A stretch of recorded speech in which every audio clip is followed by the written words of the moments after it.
Il est 18h08. Je sais que beaucoup, Madame Caron en particulier, voilà, ne pourra pas rester très longtemps. Donc, je vous propose qu'on démarre ce webinaire. Alors, bienvenue à toutes celles et ceux qui se sont connectés ce soir. Nous sommes donc ensemble pour parler pendant 2 heures de ce que sont devenus les droits des femmes, 26 ans après la 4e conférence mondiale de l'ONU. Alors, cet événement, comme vous pouvez le lire sur l'écran, il est organisé par en particulier une structure qui s'appelle Collectif féministe pour le Forum Génération Égalité. Alors, qu'est-ce que c'est que le collectif féministe et qu'est-ce que c'est que le Forum Génération Égalité? Donc, le collectif féministe, c'est un ensemble d'associations féministes françaises et internationales qui se sont réunies pour préparer un plaidoyer à l'occasion de cet événement qui s'appelle le Forum Génération Égalité. Alors, en effet, nous sommes à 5 jours aujourd'hui, 25 juin 2021, 5 jours d'un événement qui va se dérouler à Paris du 30 juin au 2 juillet, qui s'appelle le Forum Génération Égalité et qui est destiné à célébrer le 26e anniversaire, 26e parce que ça aurait dû être le 25e en 2020, mais à cause du Covid, ça a été déplacé d'un an, donc le 26e anniversaire de cette 4e et dernière conférence mondiale de l'ONU, qui s'est donc tenue en 1995, en septembre 1995 d'ailleurs, à Beijing ou à Pékin. Et cette 4e conférence mondiale a été l'occasion pour 189 États de signer une déclaration et un engagement à mettre en œuvre ce qu'on appelle la plateforme de Pékin, c'est-à-dire un ensemble d'engagements qui constitue un texte essentiel pour la mise en œuvre des droits des femmes, à la fois au niveau des politiques nationales, régionales et locales. Donc, à l'occasion de ce 26e anniversaire, donc il y a un certain nombre d'associations qui ont préparé ce webinaire, donc Oser le féminisme dans les Bouches-du-Rhône, Oser le féminisme 13, mais aussi nous sommes avec nos amis du CEL, représentés par Sophie Plisson, Centre évolutif Lilith, avec l'Assemblée des femmes grâce à Geneviève Courreau, et puis femmes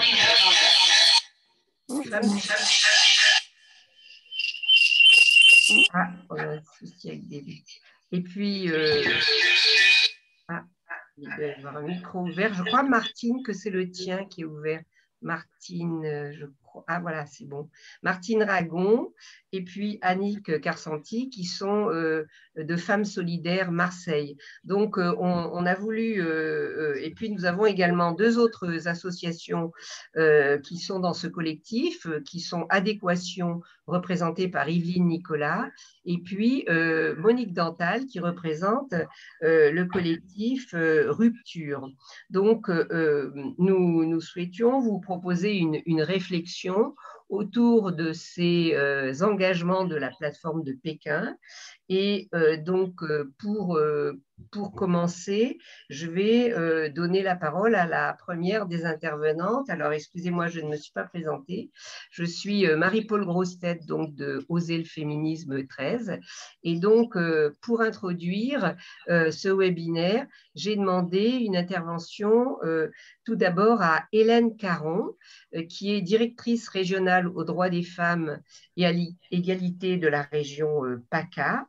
Et donc, je lui ai proposé de la questionner sur un des 12 points de la plateforme d'engagement de Pékin qui s'intitule « Promouvoir l'égalité au sein des structures et des politiques économiques ». Donc, dans la mesure où, Hélène Caron, vous êtes la représentante du gouvernement pour les droits des femmes en région PACA, je voulais vous demander quel était le rôle de cette direction générale, régionale, pardon, et comment est-ce que vous percevez l'évolution de la situation des droits des femmes en PACA. Voilà, je vous cède la parole. Hélène Caron, merci bien. Oui, bonsoir à toutes et tous. Merci de m'avoir invitée. Donc, pour répondre à votre question, je vais commencer par vous présenter un petit cadrage général de la politique égalité donc portée par l'État. Donc, le président de la République a déclaré le 25 novembre 2017 l'égalité entre les femmes et les hommes, grande cause du quinquennat. Et le 8 mars 2018, le comité interministériel, donc qui rassemblait l'ensemble des ministres pour l'égalité réelle entre les femmes et les hommes, a présenté les 4 mesures clés pour atteindre l'égalité.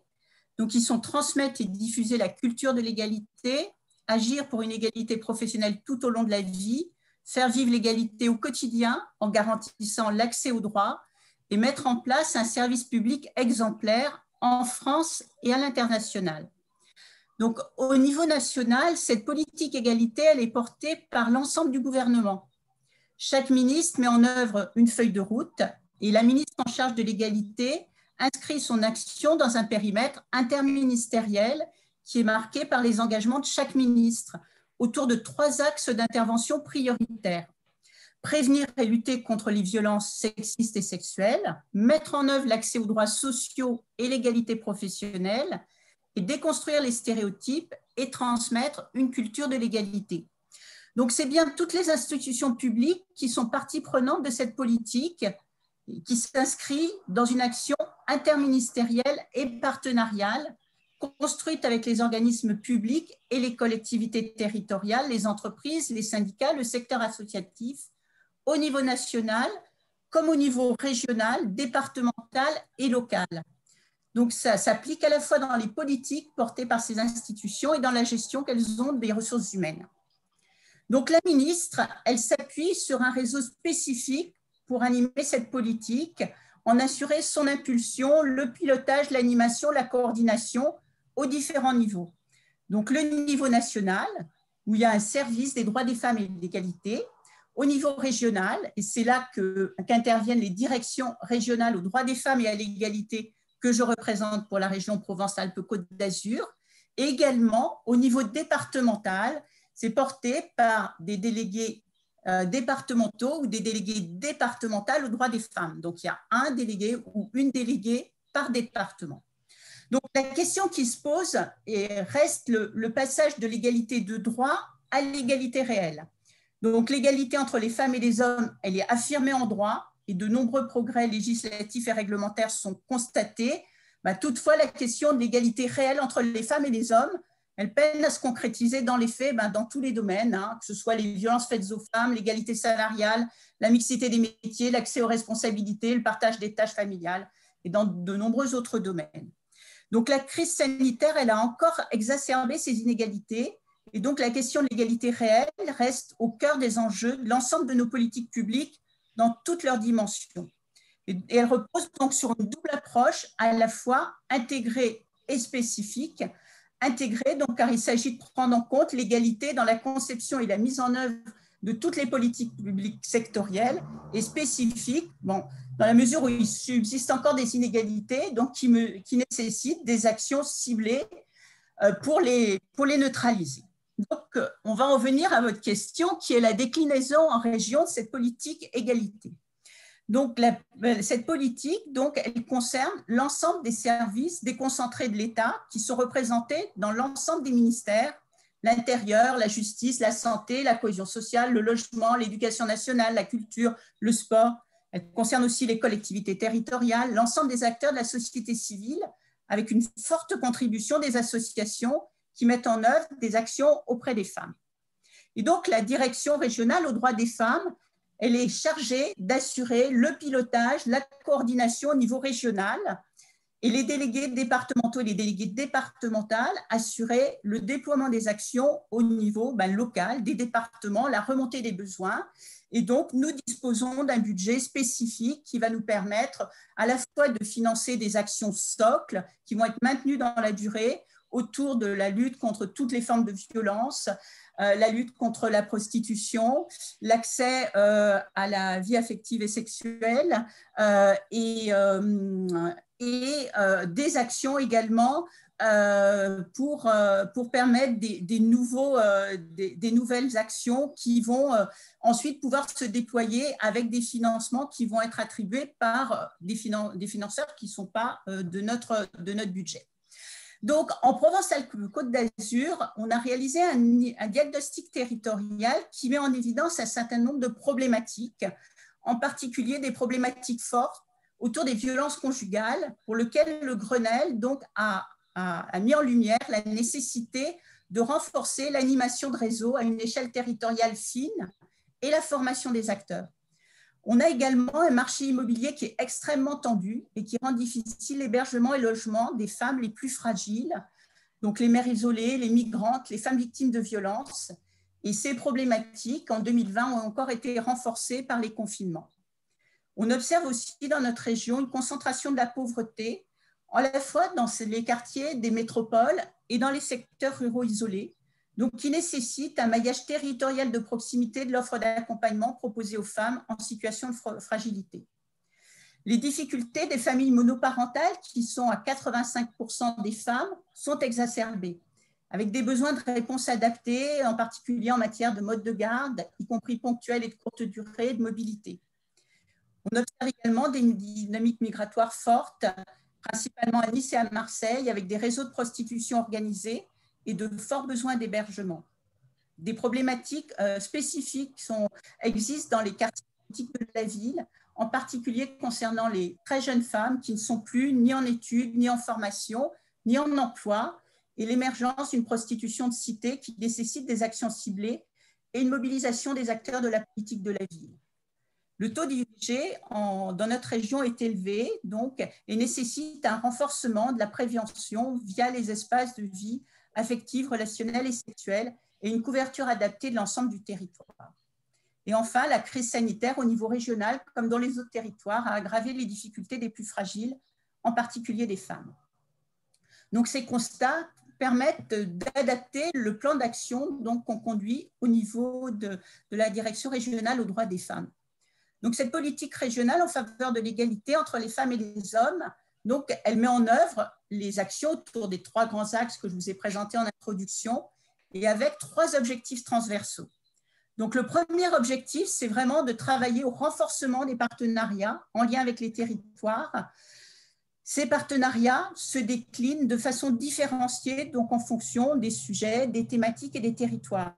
Donc, ils peuvent s'organiser autour de conventions et de protocoles qui formalisent avec l'ensemble des partenaires les objectifs partagés, les modalités d'action, les interventions respectives. Ils se construisent et se renforcent autour d'actions opérationnelles sur le terrain et les associations jouent un rôle essentiel dans leur mise en œuvre. Concernant la lutte contre les violences conjugales, donc des plans d'action départementaux sont élaborés qui réunissent l'ensemble des partenaires avec des fiches actions précisant les rôles respectifs. Et au niveau territorial plus fin, des instances de coordination des acteurs à l'échelle territoriale la mieux adaptée sont également renforcées. La création l'année dernière, donc en 2020, de 2 centres de prise en charge des auteurs de violences conjugales a permis une forte mobilisation des parties prenantes, renforçant le partenariat donc, avec la justice, les services pénitentiaires, l'Agence régionale de santé, également les services de l'État en charge de l'hébergement et du logement. Le nouveau contrat d'avenir État-région intègre la question de l'égalité et a développé un volet égalité professionnelle qui va se décliner chaque année par un appel à projets conjoints. Et on a également développé un partenariat avec les CAF qui développe un parcours attentionné pour faciliter et accélérer l'accès aux droits des femmes victimes de violences. Et un travail partenarial est mené pour développer des réponses adaptées en matière de garde d'enfants et rendre possible le retour à l'emploi des femmes en développant par exemple des crèches à vocation d'insertion professionnelle et d'autres solutions opérationnelles. Merci beaucoup Hélène Caron. On va devoir laisser la parole à Nathalie Tessier pour rester dans les temps. Et merci pour cette intervention. Merci. Merci beaucoup, Madame Caron. Et excusez-nous, on est un petit peu brutal dans la gestion du temps. Merci beaucoup, Meryl, d'avoir fait le job. C'est très bien, je te remercie. Donc, j'en profite pour dire rapidement aux personnes qui nous écoutent que si vous avez des questions à poser, n'hésitez pas à les mettre dans le chat, à bien conserver votre micro éteint, bien sûr, évidemment. Et voilà, donc à la fin de cet échange, on pourra poser un certain nombre de questions à nos panélistes, voilà, sauf peut-être à Madame Caron qui, je sais, a des obligations et ne pourra pas rester très longtemps encore. Mais je donne tout de suite la parole à Nathalie Tessier, voilà, que nous connaissons bien à Marseille, nous, militantes féministes, parce que ça fait un moment qu'on milite avec elle. Et là, elle est conseillère municipale chargée de la délégation aux droits des femmes et de la lutte contre les violences faites aux femmes à Marseille. Martine Ragon, je te laisse la parole, c'était à toi de le dire. Excuse-moi. C'est pas grave, Marie-Paul. Oui, bonjour Nathalie Tessier. Bonjour. Conseillère municipale chargée de la délégation des droits des femmes à Marseille. Je pense que tu vas pouvoir nous introduire ce webinaire avec une particularité qui est Marseille, que tu connais bien et qui est vraiment criante de difficultés. Voilà. Et la question qui va être posée sur le thème lutter contre la pauvreté croissante des femmes. Tu es féministe et tu connais bien le phénomène de la paupérisation des femmes partout dans le monde, mais en particulier dans notre région. Peux-tu nous expliquer en quoi tu observes un appauvrissement des femmes? Marseille est réputée pour être une ville où la pauvreté est criante. Peux-tu nous dire comment cela se traduit pour les femmes et si tu vois en quoi une municipalité comme celle du Printemps marseillais peut participer à combattre ce phénomène? À toi, Nathalie, merci. Merci Martine, merci, bonjour à toutes et à tous. Et d'abord, je voudrais saluer Hélène Caron, je ne sais pas si elle est encore là, et lui encore dire là quelques minutes. Merci beaucoup. J'espère qu'on va vite se rencontrer. Je suis là tout le mois de juillet et je trouve ça intéressant que la délégation que j'ai en charge vous rencontre parce que je pense qu'on peut faire du travail ensemble avec tout ce que vous avez dit. Je pense qu'on peut faire du travail concret parce que ma marque de fabrique, c'est le concret. Je ne sais pas faire autrement. Voilà, je vous laisserai mes coordonnées. On peut parler de féminisation de la pauvreté au niveau mondial, effectivement, comme ça a déjà été dit, et aussi au niveau local. Les femmes qui sont prises dans ce cycle de la pauvreté n'ont absolument pas accès aux ressources et aux services qui leur permettraient d'en sortir. Et à Marseille, on voit qu'il y a un nombre de familles monoparentales qui explosent. La pauvreté se retrouve des femmes qui cumulent les difficultés financières, les difficultés sociales, et elles sont vulnérables sur tous les plans. Il y en a qui se retrouvent à la rue, il y en a qui se retrouvent se prostituer, il y en a qui se retrouvent à mendier. Il y a des choses qui ne vont pas du tout. Il faut savoir qu'à Marseille, on a aussi la pauvreté qui touche les femmes seules de plus de 60 ans, quand on sait que la retraite des femmes est pratiquement la moitié de celle des hommes. On a tout de plus, on a plus de soleil, mais on a plus de chômage, on a des salaires plus bas, on retrouve des travailleuses dans les secteurs les moins bien rémunérés. Avec le Covid, ils ont été mis en avant, l'action sociale, les services au personnel, et les jeunes femmes qui ont des diplômes touchent entre 15 à 19% de moins de salaire que les jeunes hommes. Rajouter un nombre de logements sociaux particulièrement faible à Marseille et aussi dans la région, effectivement, et vous avez une situation explosive. Avec le Covid, le confinement, la crise sanitaire a aggravé les situations des familles plus fragiles et a fait basculer dans la pauvreté un grand nombre de personnes. Je pense aux étudiantes et aux étudiants privés des petits boulots alimentaires, au travail au noir, parce que ça existe avec les femmes qui faisaient des heures de ménage, aux serveurs, aux serveuses, aux gardiennes d'enfants. Des études très approfondies sur Marseille, je pense à Philippe Langevin, donc ce n'est pas très vieux, c'est 2018, montrent bien que la ville n'est pas une ville pauvre, c'est une ville parmi les plus inégalitaires. Le quartier Perrier dans le 8e est un des plus riches de France, hormis Paris. Le quartier de la Belle de Mai dans le 3e arrondissement est un des plus pauvres d'Europe. On voit bien, on n'est plus dans un grand écart, on est dans un gouffre. Le quart de la population vit avec moins de 1 000 euros par mois. Le chômage est à 11,4%. C'est au-dessus de la moyenne générale. La pauvreté touche donc de plein fouet les femmes, les rend vulnérables.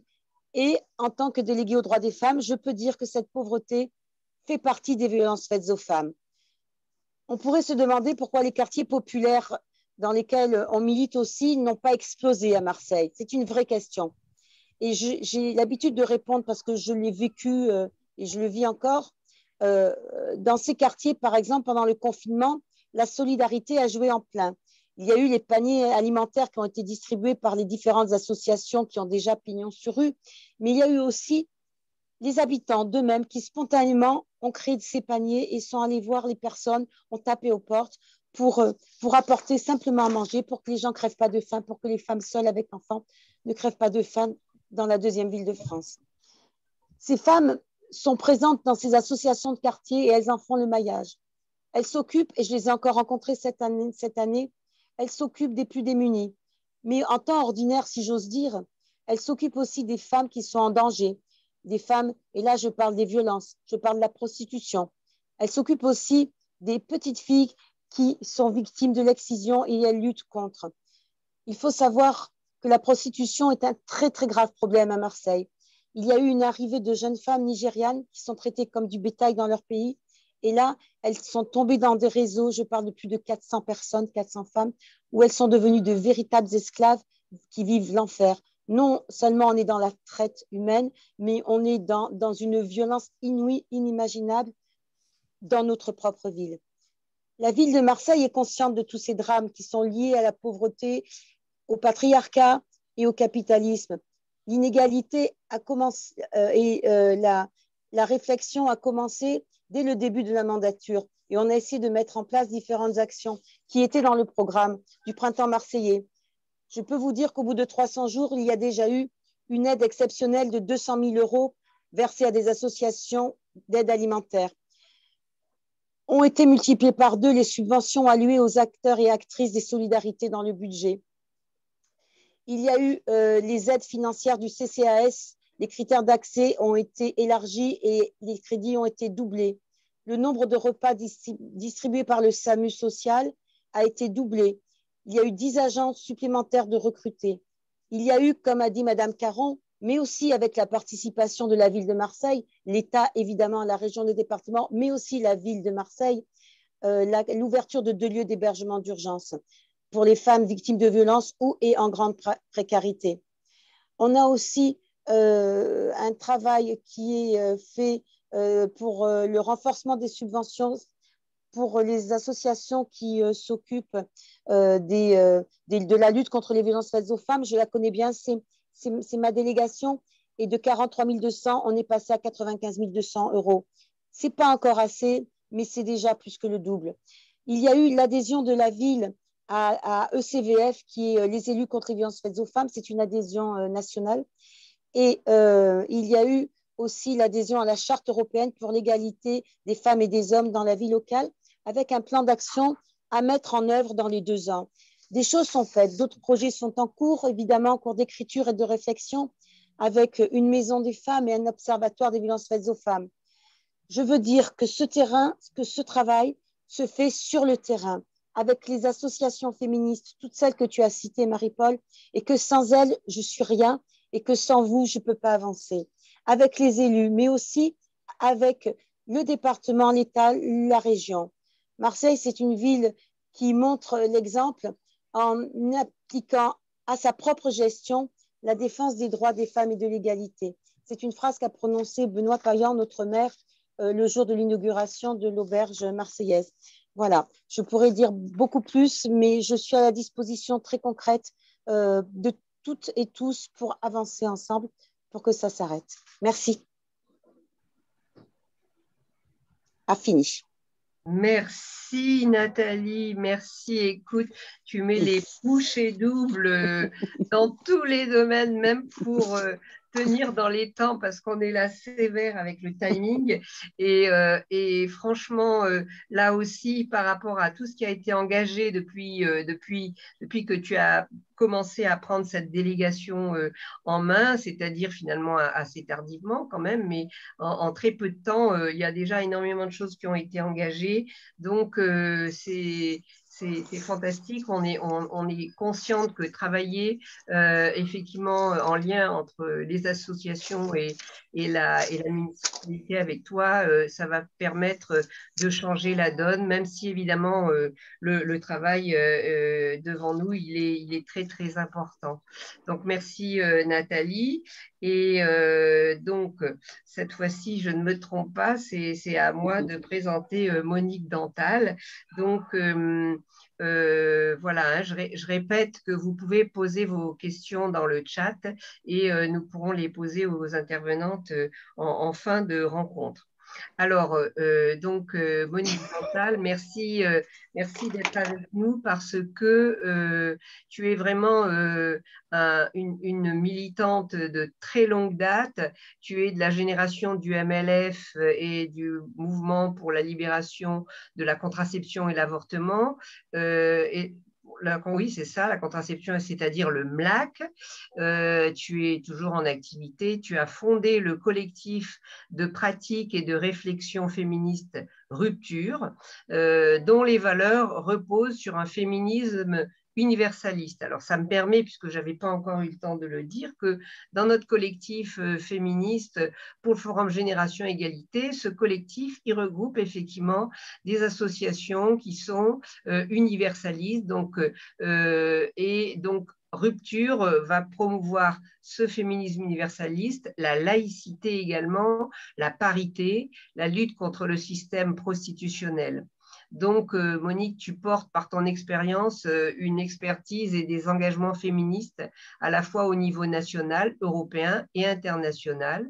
Et donc, tu animes effectivement des activités dans la mixité du collectif pour que cette société patriarcale devienne une société fondée vers l'égalité réelle et pas une égalité formelle de façade dans tous les domaines économiques, politiques, social, culturels. Donc, tu es là aussi parce que, outre ton expertise militante de longue date, tu es aussi un grand témoin puisque tu as participé avec plusieurs militantes de ton association à la 4e conférence mondiale sur les droits des femmes de Beijing il y a 26 ans et tu as organisé des ateliers sur la parité politique, la lutte contre tous les intégrismes religieux.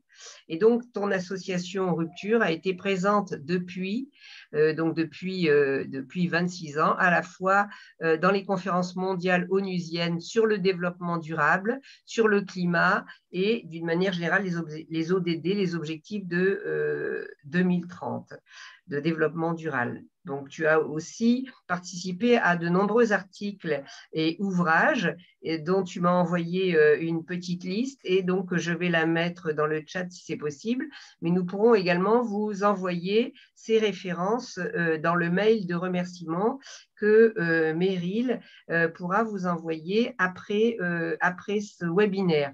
Alors, j'en profite pour remercier Meryl de Oser le féminisme, qui a préparé ce webinaire avec moi et qui pourra donc faire un petit montage de film qui sera mis sur YouTube et puis vous envoyer un mail avec le lien de ce film ainsi que la bibliographie que Monique Dantal a bien voulu nous faire parvenir.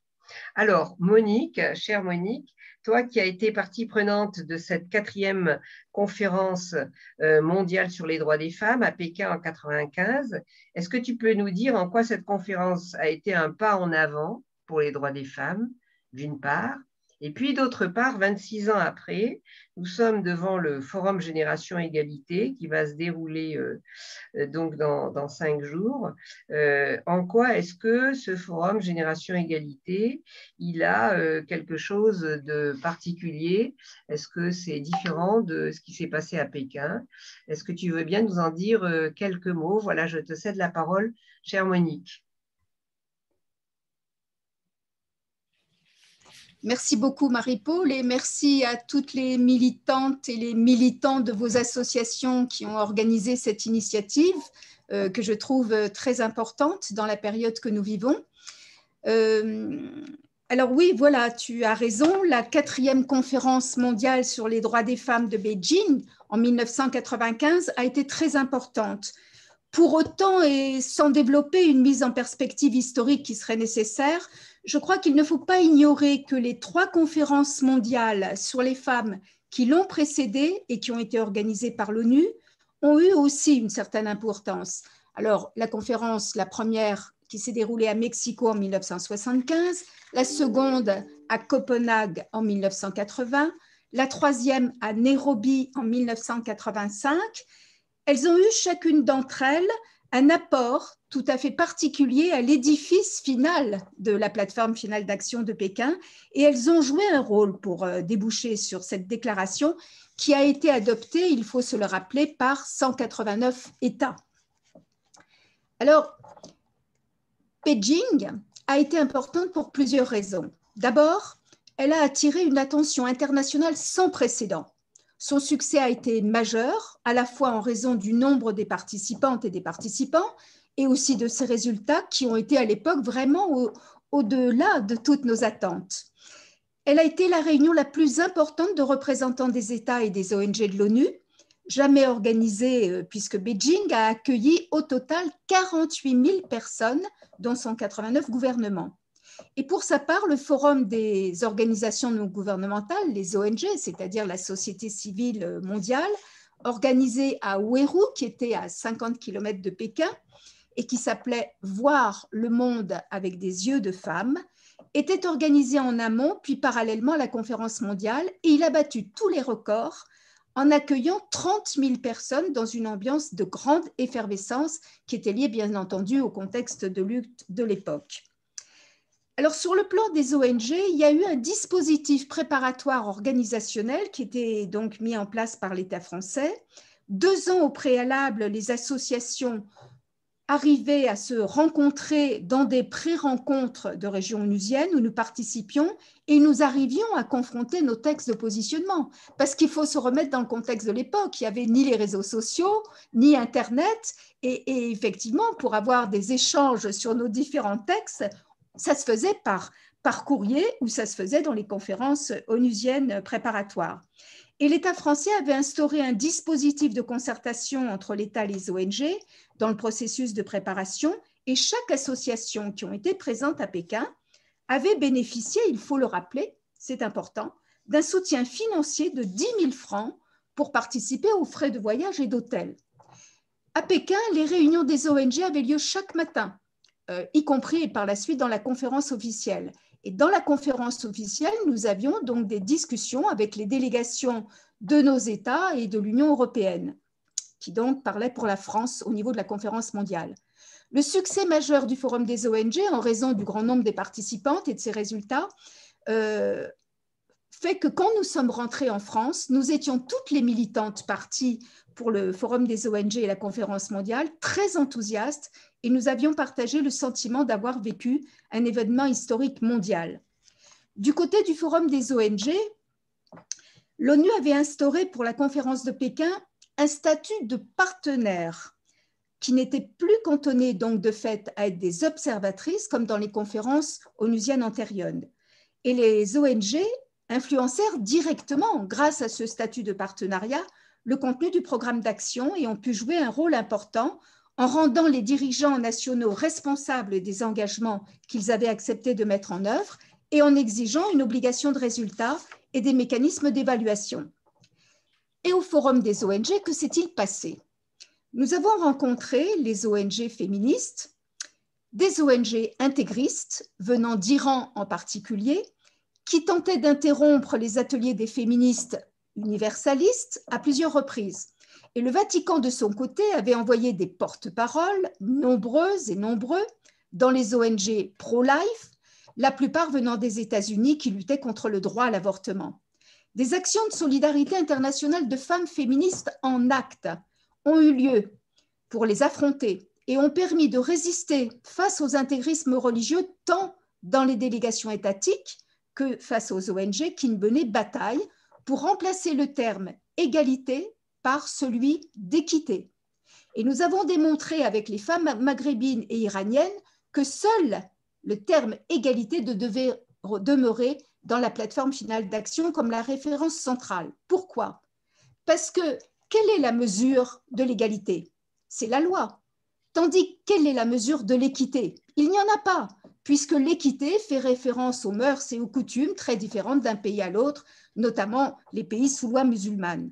La résistance à cette attaque s'est organisée notamment avec les ONG de Maghreb 95, des femmes iraniennes contre les lapidations et de femmes de la clé du réseau féministe Rupture qui ont poursuivi depuis un travail en réseau et qui continue toujours. Et d'autres thématiques déjà présentes et des clivages étaient annonciateurs des problèmes à venir qui n'ont fait que se confirmer depuis. Les violences contre les intégrismes religieux, le fait qu'il fallait différencier la traite et le système prostitutionnel, c'est-à-dire que c'est là qu'on a commencé à avoir les premiers reculs par rapport à la question de la lutte contre le système prostitutionnel, puisque des États réglementaristes, y compris dans certains pays d'Europe, effectivement demandaient à revenir sur la question de l'exploitation du système prostitutionnel. Et aussi la question des femmes migrantes, des exilés et des réfugiés, et la question des femmes et de l'environnement qui commençait à poindre dans la plateforme finale d'action. Eh bien, il y a eu des avantages et des avancées majeures quand même sur le plan institutionnel. Pourquoi? On peut dire que le message fondamental qui est passé est le suivant. Les problèmes soulevés dans le programme d'action de la plateforme finale d'action sont universels. La plateforme finale d'action pose ainsi les jalons d'une politique institutionnelle d'égalité femmes-hommes intégrée à tous les domaines et pas seulement de façon spécifique. Cette focale provoque un renouveau des engagements mondiaux des États alors et elle opère une transformation fondamentale des politiques d'égalité en déplaçant l'attention vers un concept plus large, celui de mainstreaming et de genre, pour réévaluer la structure des sociétés dans leur ensemble en considérant que les droits des femmes font partie intégrante des droits de l'homme et que l'égalité entre les sexes est une question universelle dont la prise en compte bénéficie à tous. La conférence mondiale adopte de manière unanime la plateforme et la déclaration de Beijing, programme d'action conçu désormais comme la pierre angulaire de la promotion des femmes pour le XXIe siècle. Ils définissent 12 domaines représentatifs des obstacles principaux à surmonter. Et les ONG obtiennent une évaluation de la plateforme finale d'action tous les 5 ans que la Commission du statut de la femme de l'ONU mettra à son ordre du jour chaque année sous la forme de 2 chapitres en entendant à la fois les États et les ONG pour arriver à comprendre quelles sont les évaluations, les risques de recul ou les avancées.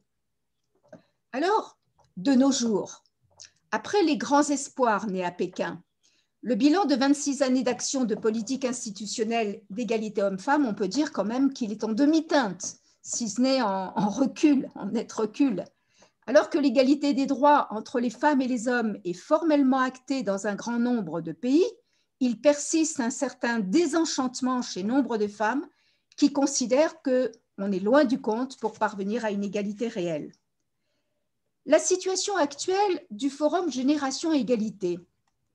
Pourquoi ce type d'initiative ne nous semble pas pertinent? Là, je parle bien entendu pour le réseau féministe Rupture, parce que cet avis n'est pas obligatoirement partagé par toutes les associations qui participent au collectif féministe Pékin plus 25. Notre analyse, c'est que d'abord, un problème se pose au niveau sémantique. Quand on parle Forum Génération Égalité, on peut se poser la question, est-ce qu'on n'entend pas par là que l'égalité est réalisée? Est-ce qu'il n'en part pas d'un présupposé qui en réalité est faux? Et d'autant plus qu'il ne fait pas le lien avec le passé. Donc la question de la mémoire et de la transmission de ce qui a pu exister, des luttes qui ont été menées et de savoir si celles-ci ont toujours cours et en quoi elles concernent la période actuelle, cette absence de réflexion pose problème. On remarque ces derniers temps que le gouvernement a un petit peu modifié son langage. Par exemple, récemment, il a commandé un film qui a été réalisé par Anaïs Feilleux, qui a d'ailleurs donc à la fois fait intervenir des actrices de l'époque pour pouvoir témoigner de ce qui s'est passé à Pékin. Et on voit qu'à partir de là, Madame Delphine O et d'autres personnes du gouvernement commencent à parler de génération égalité Pékin plus 25. Tant mieux, on ne peut que s'en réjouir de cette évolution. Mais la préparation et l'organisation du forum posent problème. Le gouvernement nous a imposé dans les coalitions d'action de travailler dans des partenariats société civile, État, entreprises, privées, sans moyens et sans autonomie de décision. Alors, remarquons néanmoins que parmi ces entreprises, on ne peut pas être contre le fait qu'il y ait des entreprises. Elles étaient déjà présentes à Pékin, mais elles n'avaient pas la même portée, le même rôle. Là, les entreprises sont quand même l'organisation principale avec l'animation autour d'elles d'un certain nombre de forces. Mais parmi elles, aucune ne réalise l'égalité des salaires et un certain nombre d'entre elles eh bien, ne payent pas leurs impôts en France. Donc, nous avons, par rapport à cette question-là, une distance et disons une approche critique justement de leur rôle et du rôle qui leur a été dévolu par l'État. Et puis, bon, les pays qui sont conviés sont des pays qui, en fait, sont d'accord avec l'avancée de l'égalité femmes-hommes. Tous ceux qui, au contraire, combattent l'égalité entre les femmes et les hommes, eh bien, ne sont pas conviés. Là, on pense que ce forum manque d'ambition parce qu'il aurait fallu acculer les États qui n'appliquent pas les droits des femmes et mener une bataille pour qu'effectivement, ils y soient contraints par un certain nombre de rapports de force, y compris au niveau mondial, dans lequel les ONG ont leur travail à faire. Et les modalités de travail nous ont été imposées, le cadre était tout fait, nous n'avons rien eu à discuter ni à choisir. Donc, absence de consultation des associations, pas de véritable reconnaissance de partenaires sociétaux que nous sommes. Donc, nous craignons que ce forum ne fasse pas face aux défis sur les droits des femmes de nos jours. C'est un événement international, certes, mais qui est avant tout symbolique, qui aura une opération de communication sans véritable volonté politique pour faire bouger les lignes. D'ailleurs, ce forum ne va pas déboucher véritablement sur un texte adopté par les États. Donc, l'absence de concertation avec les acteurs et les actrices que nous sommes, évidemment, pour nous, pose problème. Et nous espérons que toutes celles qui vont être présentes dans les organisations des ateliers qu'elles produisent vont pouvoir arriver à se faire entendre et en tout cas, au moins, à tisser des liens, ce qui n'est pas du tout inutile de nos jours. Alors, si en un quart de siècle, la place des femmes est devenue à travers le monde un véritable enjeu stratégique, malgré tout, on peut dire qu'à l'heure actuelle, elle s'illustre au niveau du gouvernement et pour certaines associations qui le reprennent sous le terme de diplomatie féministe. Eh bien, diplomatie féministe, il y aurait aussi de quoi dire parce qu'il n'est pas inutile de rappeler que dans les conférences mondiales, ce sont les ONG féministes qui ont demandé à que soit inclus la question des viols en temps de guerre par rapport à l'ex-Yougoslavie et qui est devenue d'ailleurs une référence par rapport à la résolution 1325 et que nous avions également souligné la nécessité de promulguer un statut de réfugié politique pour les femmes pour fait de sexisme qui reste encore à obtenir pour toutes celles qui vivent dans les pays où leurs droits humains sont menacés, si ce n'est bafoués. La diplomatie féministe, pour nous, ce n'est pas l'ennemi de l'économie, mais elle ne doit pas se priver de critiquer et d'interroger certaines pratiques. Dans cet esprit, nous attirons l'attention du pouvoir sur les conséquences de l'admission récente de l'Iran et du Pakistan, qui sont des régimes extrêmement misogynes, à la Commission du statut des femmes de l'ONU, récemment, après l'Arabie saoudite dans les instances internationales. Nous le ressentons comme une insulte à toutes les femmes qui sont les principales victimes de ces régimes depuis 40 ans. La diplomatie féministe doit savoir se démarquer sur la scène internationale et diplomatique pour favoriser et faire avancer internationalement l'égalité entre les femmes et les hommes. Sinon, il y aurait un paradoxe flagrant entre les déclarations et les actes qui ne bénéficieraient à personne. Bien que le vote ait été secret, nous le savons, nous demandons à l'État de nous donner la position de la France. C'est une question de démocratie et nous informons que de nombreuses voix appellent à revenir sur ce vote puisque l'Iran doit rejoindre la commission du statut de la femme début 2022. Donc, il n'est pas trop tard. Voilà. Je vous remercie de votre attention. Je sais que j'ai un petit peu dépassé mon temps et je vous remercie d'avoir été attentif. Merci infiniment Monique pour cette intervention très intéressante. Et je laisse la parole à Martine. Oui, je vais rapidement passer la parole à Annick Carsanti. Annick Carsanti, présidente de Femmes Solidaires Marseille, membre du collectif national Femmes Solidaires. Annick, bonjour. Le thème qui a été choisi aujourd'hui est favoriser l'égal accès à l'éducation et à la formation. L'éducation des filles a beaucoup progressé en 25 ans. Les filles s'emparent mieux de l'excellence des filières universitaires et, quand c'est le cas, elles y réussissent mieux que les garçons. Mais qu'en est-il vraiment ? Peux-tu nous donner un état actuel de l'éducation des filles depuis Pékin en Europe et dans le monde ? Femmes solidaires, vous allez dans les lycées et collèges. Peux-tu nous en parler, nous parler des raisons qui vous y amènent et quel bilan vous en tirez ? À toi, Annick. Merci Martine et bonjour à... Vous m'entendez ? Merci Martine et bonjour à toutes et tous. Et merci à Oser le féminisme, à Marie-Paul et à Meryl pour s'occuper de la partie technique.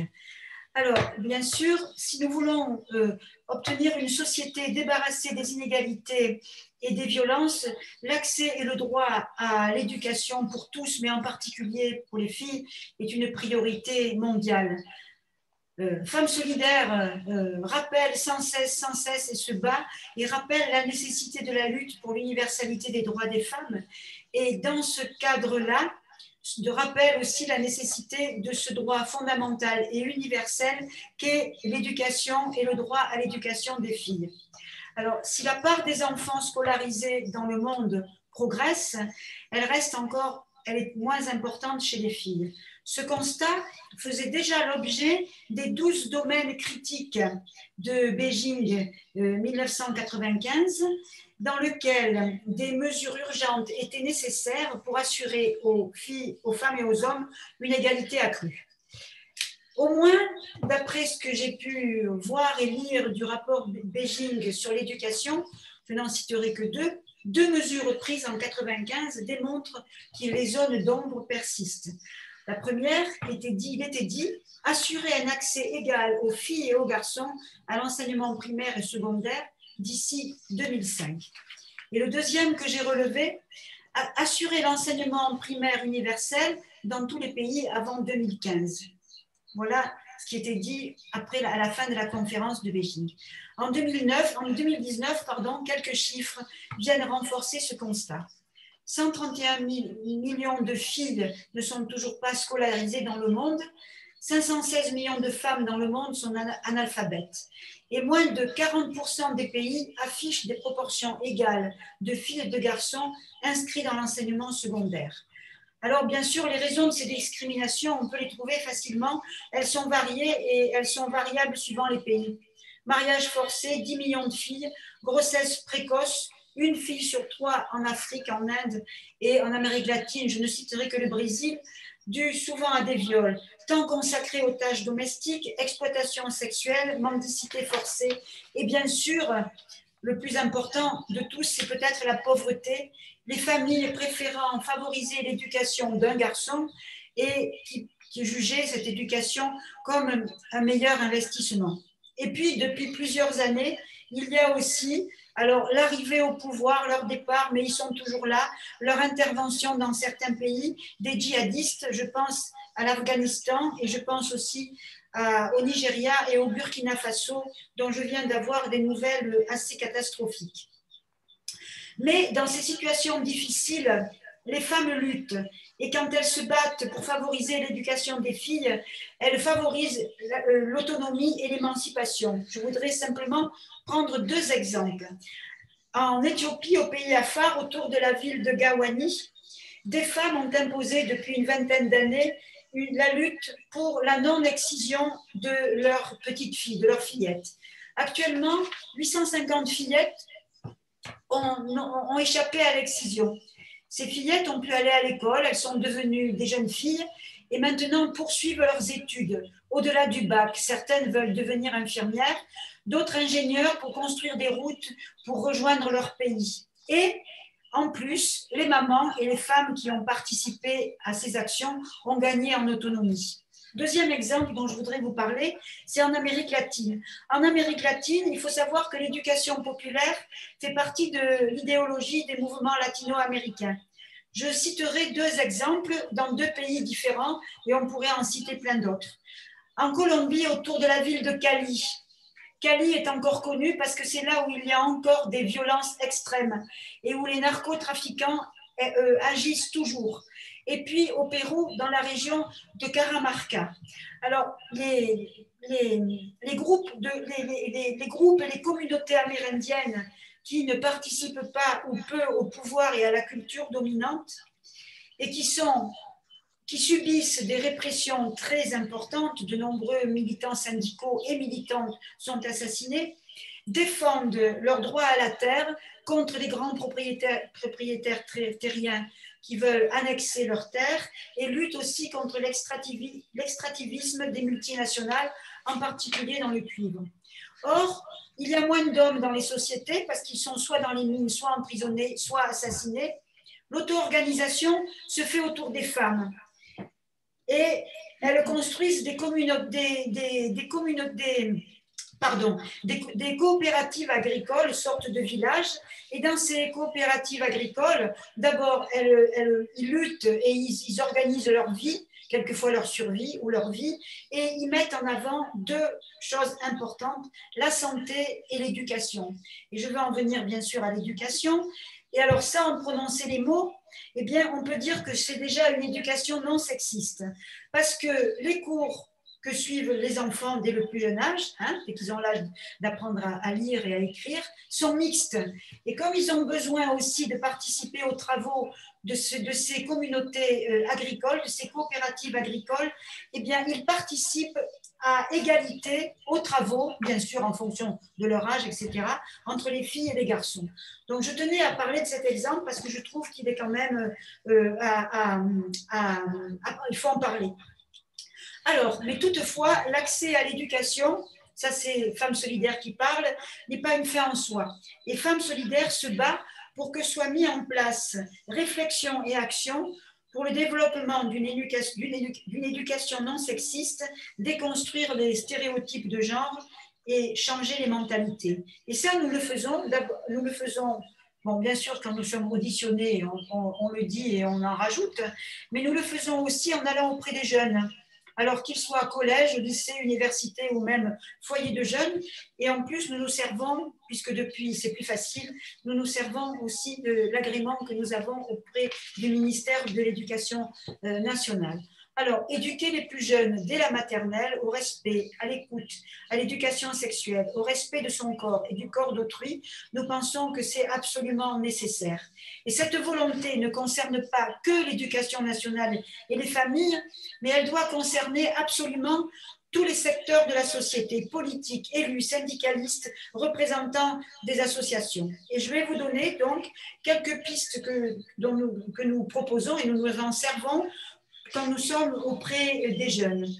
Alors, premièrement, amener à s'interroger à tous les niveaux sur les rapports de domination qui sévissent souvent de façon insidieuse dans les groupes de garçons et de filles. Groupe classe, par exemple, au niveau de la prise de parole, de prise de décision et de la prise en charge de l'activité. Autre élément, créer des observatoires du respect entre les filles et les garçons dans les structures éducatives, les clubs de sport et les loisirs. Troisièmement, allouer des subventions uniquement aux associations ou clubs sportifs proposant les mêmes activités aux filles et aux garçons ou des activités mixtes. Autre élément, mettre en avant auprès des jeunes des personnes qui exercent des métiers considérés comme genrés. Par exemple, les femmes dans le bâtiment, bon, je donne cet exemple, ou les hommes dans la petite enfance, ou les hommes qui exercent le métier de sage-femme. Excusez-moi, j'ai oublié, il y a un terme spécifique, j'ai oublié, vous pourrez peut-être me le dire. Ensuite, faire prendre conscience aux enfants de l'existence des violences. Leur donner les outils de les comprendre, d'en parler et de les combattre. Alors bien sûr, ces outils, c'est à leur niveau. Hein, ce n'est pas les mêmes outils quand ils sont en terminale que les outils quand ils sont en CM2, par exemple. Bon, bien sûr, lutter contre les stéréotypes de genre, j'en ai parlé.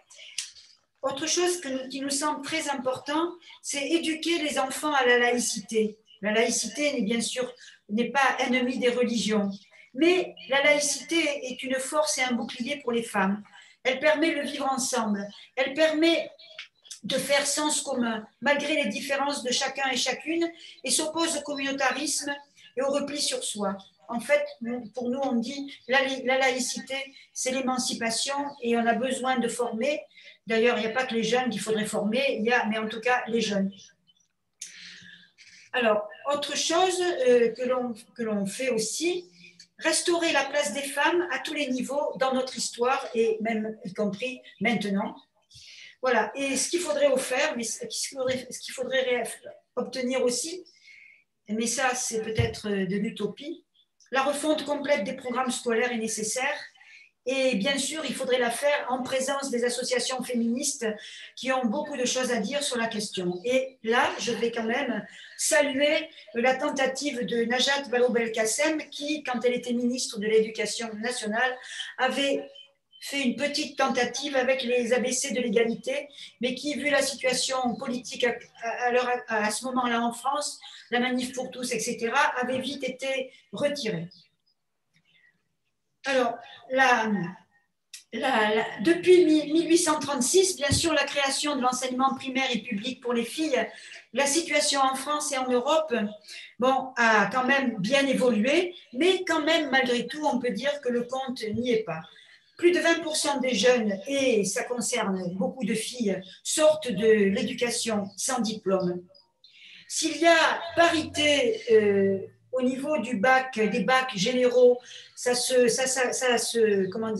s'égalise entre les bacs littéraires et les bacs scientifiques. On peut dire quand même qu'il y a égalité au niveau des bacs généraux. Déjà au niveau des bacs techniques et technologiques, il y a peu de filles et les choix sont genrés puisque les filles se retrouvent dans les séries encore secrétariat, vente ou dans les séries qui forment aux soins. Dans l'enseignement supérieur, je ne vais pas vous assassiner par les chiffres.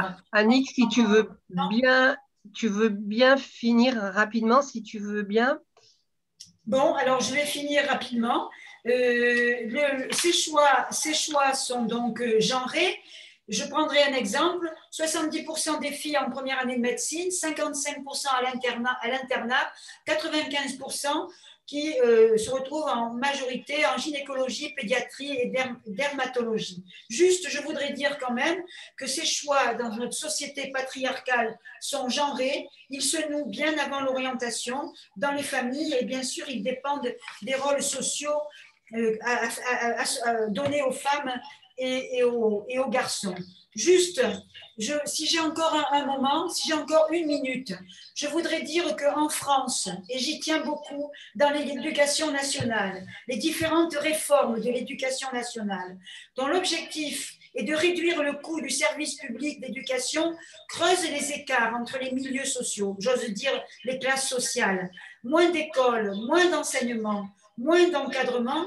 Ce sont les jeunes des familles aisées qui réussissent le plus. Même si je sors d'un lycée réputé difficile, il y avait des filles qui réussissaient. Cette éducation à deux vitesses pénalise les élèves des milieux sociaux défavorisés et risque de pénaliser encore plus les filles. Bon, je voulais parler de la Pologne et du moins d'éducation pour les filles. Bon, vous le savez, voilà, je m'arrête. Oui, merci beaucoup Annick, parce que le sujet de l'éducation, c'est un sujet central, fondamental. Effectivement, atteindre l'objectif d'égalité ne peut pas passer sans, avec l'économie de l'éducation, évidemment. Et je te remercie parce que c'est vrai qu'on est toujours un petit peu contrainte par le temps, d'avoir un petit peu raccourci ton intervention. Merci beaucoup. Alors, Geneviève Couraud, à ton tour, tu vas aborder quelque chose qui est aussi essentiel pour pour les femmes, c'est la question de la santé et de leurs droits sexuels et reproductifs. Mais tout d'abord, donc, je te salue en tant que militante à Marseille de très longue date. Et puis, tu es présidente d'honneur de l'Assemblée des femmes. Tu milites encore activement. Tu es aussi présidente d'honneur de cette belle structure qui s'appelle Élus contre les violences faites aux femmes. Et puis, tu as été présidente de la commission sur la santé des femmes et les droits sexuels et reproductifs au sein du Haut Conseil à l'égalité de 2016 à 2019. Donc, sur le point de la plateforme de Pékin qui s'intitule « Favoriser l'égal accès aux soins et aux services sanitaires », cet objectif de la plateforme de Pékin, bah, tu le connais un peu plus que nous autres, puisque tu as été rapporteur de ces 2 rapports sur la santé au Conseil. Pardon. Donc, je voulais te demander quelle était ton analyse de la situation de la santé des femmes et aussi de celle de l'accès aux droits sexuels et reproductifs en France plus particulièrement. Et si tu peux nous dire quel est le chemin qui reste à parcourir, si tu avais des revendications particulières à porter dans ce domaine. Voilà, Geneviève, je te laisse la parole. Merci beaucoup, Marie-Paul. Merci à toutes. C'est tout à fait intéressant de se retrouver ici ensemble. Je salue les Marseillaises de l'étape. Merci Nathalie Tessier et Annick Karsanti. J'ai été très attentive à ce que Nathalie disait sur la pauvreté dans notre ville et qui est bien entendu complètement exact et que nous constatons tous les jours. Sur le sujet sur lequel vous m'avez interrogé, qui est la question de la santé des femmes et des droits sexuels et reproductifs, pour le rattacher à Marseille, je voudrais rappeler 2 dates. La première, c'est la création à l'aube des années 60 de la première antenne du planning familial à l'initiative du mouvement protestant Jeunes Femmes. Et je me souviens très bien avoir rencontré ces femmes qui étaient alors âgées ou qui me paraissaient âgées et qui racontaient comment elles rapportaient de Suisse tout ce dont on avait besoin pour pouvoir assurer la contraception. La deuxième date, c'est le MLAC à Marseille, qui a été un énorme événement dans les années 73-75. Et je sais qu'à cette tribune et dans cette salle virtuelle, nous avons été nombreuses à y participer. Donc, la question des droits sexuels et reproductifs, c'est une question qui, depuis fort longtemps, est de tous nos combats et de toutes nos pensées. Alors, le cœur du sujet est le suivant, puisque nous sommes réunis à propos du Forum Génération Égalité, 25 ans après la conférence de Pékin, qui est en 1995. Quel constat est-ce que nous faisons concernant l'affirmation des droits des femmes à la santé et à la maîtrise de leur fécondité? Toutes choses qui étaient parfaitement abordées dans le plan d'action de Pékin. Alors, disons-le tout de suite, malgré le travail effectué par le mouvement féministe, par les associations de terrain, par la diplomatie des pays avancés dans ces domaines et surtout de l'Europe, nous ne sommes pas, au plan mondial, dans une période favorable. Je vais ouvrir mon propos par une première remarque qui est une petite remarque sémantique sur les mots de la langue internationale que nous véhiculons toutes et tous et qui concerne l'alliance presque contre nature entre la maîtrise de la fécondité des femmes par elles-mêmes, qui est de manière permanente associée, voire soumise à leur santé par la plupart des instances internationales pour de bonnes et de mauvaises raisons. Expliquons-nous. Si l'accouchement, l'avortement, la contraception requièrent d'être pratiqués de manière sûre et peuvent nécessiter l'accompagnement de praticiens et de praticiennes, et c'est un droit que nous revendiquons, néanmoins, la grossesse, l'accouchement, le contrôle des naissances et même l'avortement ne sont pas des maladies. Est-ce qu'ils doivent alors être assujettis à un contrôle médical? Pouvez-vous me citer un modèle comparable de supervision pour les hommes? J'ai parlé de bonnes raisons. Et en effet, si la santé s'est glissée au cœur des droits des femmes, c'est que beaucoup de pays étaient hostiles disons les choses clairement, à l'IVG, à la contraception. Parler de santé, santé maternelle, santé reproductive était un biais pour avancer sur ces perspectives. C'est pourquoi l'expression droit et santé sexuelle et reproductive et l'acronyme DSSR, qui se sont imposés dans les instances internationales, nous paraissent devoir être pris avec circonspection et en connaissance lucide de tout ce qui sous-tend l'expression. Car nous l'affirmons, toutes les femmes, sans oublier celles qui sont porteuses de handicap, doivent rester maîtresses de leur fécondité.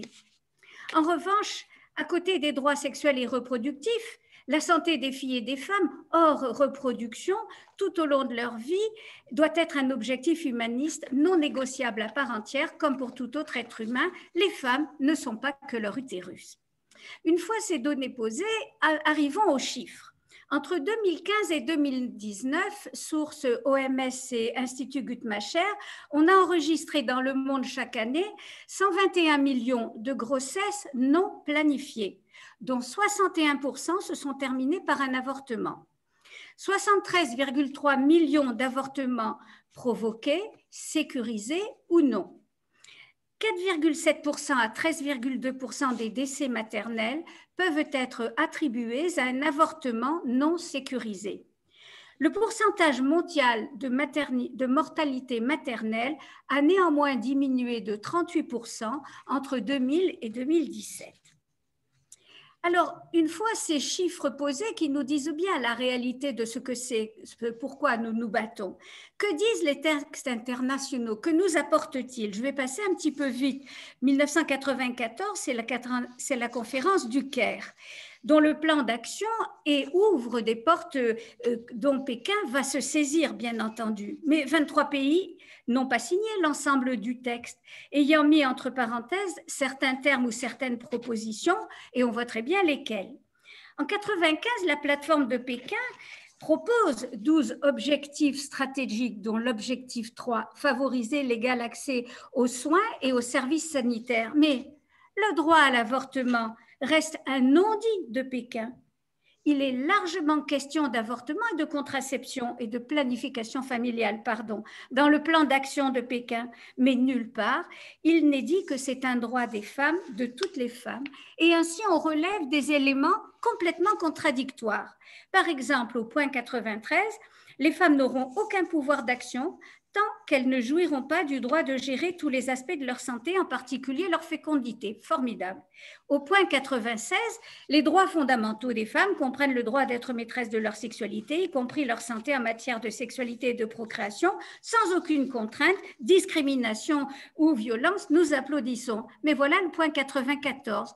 Hommes et femmes ont le droit d'être informés sur les méthodes sûres, efficaces, abordables et acceptables de planification familiale et d'utiliser celles qui leur convient, ou toute autre méthode de régulation des naissances qui ne soit pas illégale. Et là, on comprend où cela bloque, et ce n'est qu'un des exemples que l'on peut relever dans le texte. En 2000, les objectifs du millénaire sont une déception, car ils mettent délibérément de côté les droits reproductifs dans le cadre de la recherche d'un consensus maximal. C'est pourquoi nous n'en avons pas fini de revendiquer la reconnaissance pour toutes les femmes dans le monde de leur accès légitime, sûr et gratuit à la maîtrise de leur fécondité. En revanche, la santé des femmes dont il est beaucoup question, voilà que je me trompe, malgré leur grande importance au plan mondial, ces textes ne sont pas contraignants donc. Et comme le disent les chercheurs, j'ouvre les guillemets, la façon la plus simple de ne pas appliquer les textes signés ou ratifiés est de ne pas les inclure dans la législation nationale, fermez les guillemets, et c'est ce que, évidemment, bien des pays se gardent de faire. Malgré leur souhait affiché de promouvoir ces droits, ceci reste la variable d'ajustement des consensus internationaux. Alors, en 2020, La pandémie de la Covid-19, y compris dans les pays développés, en maintenant les femmes à domicile, a amplifié cette réduction d'autonomie et a mis les femmes dans des situations dramatiques, tous milieux socio-professionnels confondus, en particulier en accroissant les difficultés à accéder dans les délais légaux à l'avortement, comme cela a été le cas en France, où le vote de la loi instaurant le passage du droit à l'avortement à 14 semaines a été bloqué à l'Assemblée nationale, malgré la mobilisation des médecins, et Khada Hatem en premier, notre ami de la Maison des femmes de Seine-Saint-Denis, et malgré la mobilisation des parlementaires. En 2021, le patriarcat, sous toutes ses formes politiques, religieuses et culturelles, économiques, continue d'exercer contre ses droits universels et fondamentaux diverses formes d'empêchement.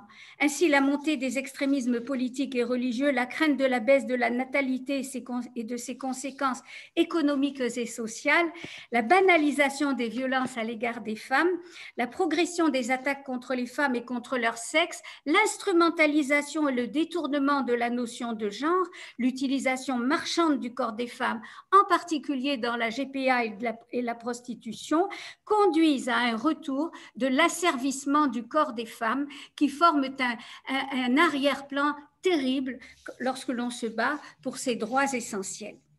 L'interdiction du droit à l'avortement progresse aussi bien dans des pays développés comme les États-Unis malgré l'élection de Joe Biden ou dans certains pays européens que dans des pays soumis à des idéologies religieuses patriarcales archaïques dont plusieurs sont ravagés par des conflits. Même si, et nous en sommes très heureuses, dans le même temps, on voit des pays comme l'Argentine rendre enfin égal l'accès à l'avortement. En revanche, la santé des femmes, dont il est beaucoup question à propos de leur fertilité, est mal prise en compte durant tout le reste de leur vie, comme si, pas encore pubères ou une fois ménopausées, elles n'avaient plus aucun intérêt. Et l'on ne met pas assez en avant le problème de l'hygiène qui est un fléau avec de graves conséquences de santé, en particulier en gynécologie, dans les pays pauvres, les pays en guerre, mais aussi dans certains quartiers de grandes villes européennes. Et nous avons eu l'occasion de nous entretenir avec notre élu délégué aux droits des femmes à Marseille, s'agissant des écoles élémentaires où les toilettes des petites filles peuvent être dans des états catastrophiques. Pourtant, ces deux aspects que je viens de citer étaient bien présents dans le plan d'action de Pékin et on a laissé de côté cela. Alors, eh bien, je vais terminer. Je ne rappellerai pas les recommandations que nous faisons. Elles sont sur le site de notre plateforme. Mais je terminerai sur une note d'espoir en rappelant la résolution du Parlement européen du 13 février 2020 sur les priorités de l'Union européenne pour la 64e session de la Commission de la condition de la femme des Nations Unies de la condition de la femme adresse au Conseil les recommandations suivantes. Assurer le respect universel des soins de santé sexuelle et procréative, souligner que l'accès à la planification familiale, aux services de santé maternelle et à des services d'avortement sûrs et légaux constitue un élément important qui peut sauver la vie des femmes. L'accès insuffisant aux droits sexuels et reproductifs reste la première cause des inégalités dans le monde entre les femmes et les hommes et entre les femmes elles-mêmes. C'est le premier frein de leur autonomie, le premier levier de leur assujettissement. Cela doit être bien évidemment la première revendication lors du Forum Génération Égalité. Alors, je remercie Monique Dantal pour ce qu'elle a dit des coalitions du Forum Génération Égalité et je partage son inquiétude par rapport à l'organisation de ces coalitions, en effet. Je remercie aussi Annick, je crois, qui a parlé des femmes d'Afghanistan, car je pense très fort à elles aujourd'hui, au moment où les talibans sont en train de reprendre le pouvoir et où je sais ce que va devenir leur vie. En 2002, il y a presque 20 ans, je revenais d'Afghanistan et ce qu'elle m'avait dit, les filles là-bas, elles sortaient de la guerre, c'est que, il fallait qu'on leur trouve des moyens pour pas avoir 6 enfants et demi exactement par femme. Et c'est à ce moment-là que je suis entrée au planning familial ici à Marseille pour essayer de trouver des moyens de les aider sur place. Parce que l'Afghanistan est un pays qui a connu qui a connu une organisation de soins de santé et puis cette organisation a été détruite par les barbares qui l'ont envahie.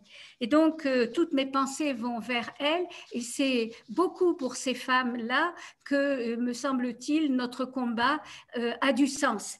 Je vous remercie.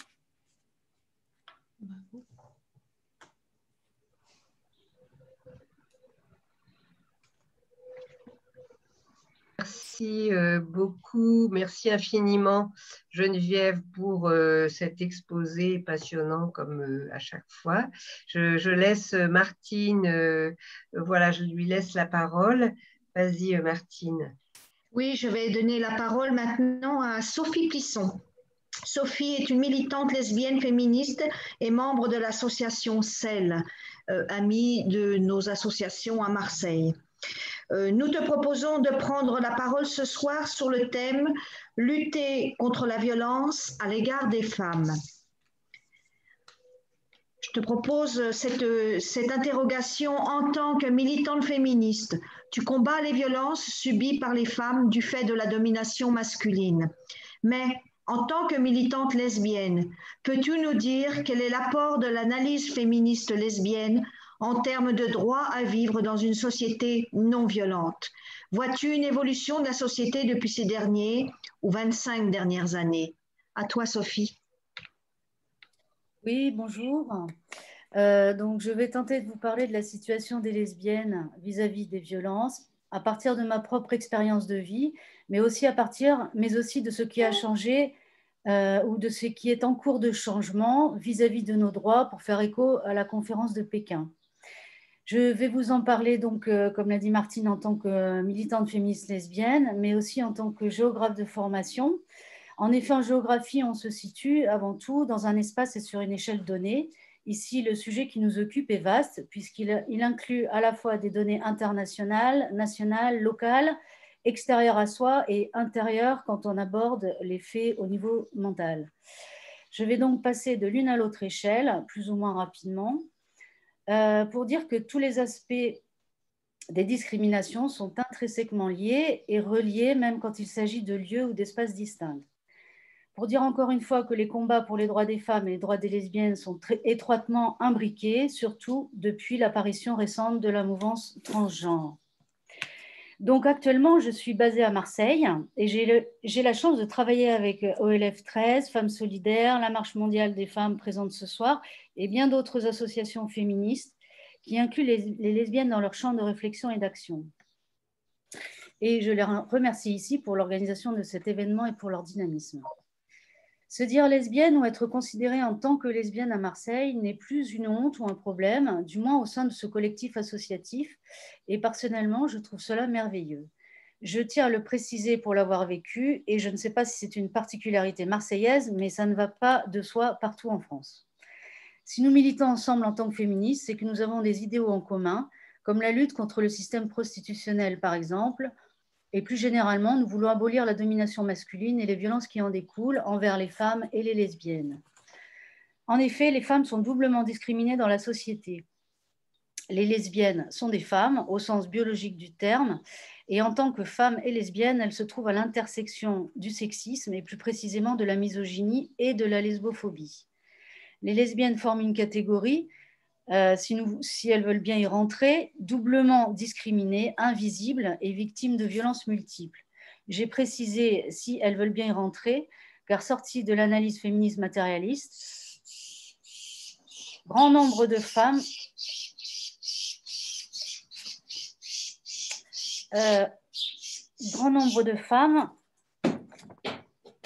excusez-moi, j'ai un petit oiseau chez moi. C'est trop mignon, il est tout content que tu parles. Oui, voilà. Donc, oui, voilà, car sorti de l'analyse féministe matérialiste, grand nombre de femmes qui aiment les femmes ne se disent pas lesbiennes, car ce mot est encore tabou. Et c'est bien le reflet que nous renvoie la société en invisibilisant les lesbiennes et en taisant de fait la lesbophobie dans toutes les conséquences qu'elle induit.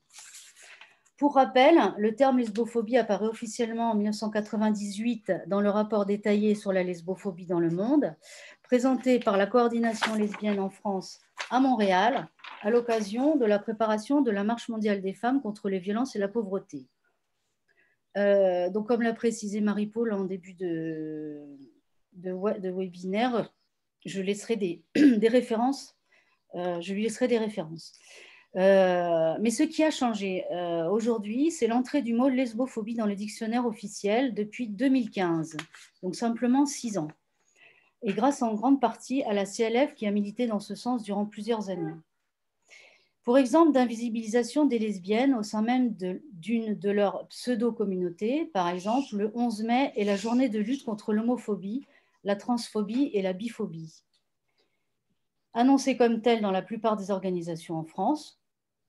Donc, évidemment, s'en offusquer auprès des organisateurs pour leur dire que les lesbiennes sont les grandes absentes, c'est recevoir un « mais l'homophobie est le terme général, tu sais bien que les lesbiennes en font partie ».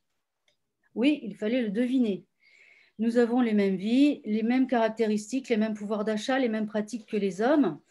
C'est une double violence de nier la discrimination spécifique des lesbiennes et de fait en niant leur existence. Ce qui peut paraître très anecdotique, mais qui ne l'est finalement pas, c'est qu'avec cette inclusion de la lesbophobie sous le générique homophobie, bon nombre de lesbiennes s'associent alors au comportement des gays, finissent par leur ressembler et se nient en tant que lesbiennes et par là même en tant que femmes. Pourquoi alors défiler un 8 mars pour défendre les droits des femmes puisqu'elles se vivent socialement en tant qu'hommes gays, par exemple? Pourquoi alors vouloir se retrouver dans des espaces entre lesbiennes et créer ensemble du collectif? Beaucoup de lesbiennes apolitiques choisissent tout de même de créer des espaces au sein du couple en reproduisant souvent le modèle dominant-dominé cher au patriarcat et qui génère bien sûr des violences. Pour celles qui se disent politiques et souhaitent créer du collectif, le schéma mortifère patriarcal se répète tout de même parfois. Le pouvoir prend le pas sur la sororité et le partage, ce qui génère aussi des situations de violence.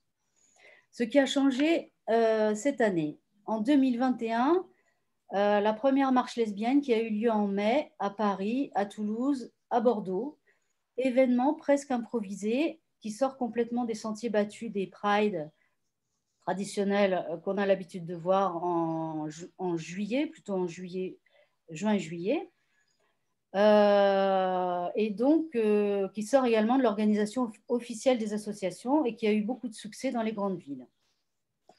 Pourquoi cette marche improvisée pour les lesbiennes? Pour éviter sans doute la récupération par les gays, bi et trans et intersexes à leur profit. Pour l'instant, je ne sais pas qui en est organisatrice, mais voilà, c'est en cours de recherche. Alors, pour lutter et se protéger de cette double discrimination au quotidien, les lesbiennes grandissent en construisant, entre guillemets, leur propre château fort.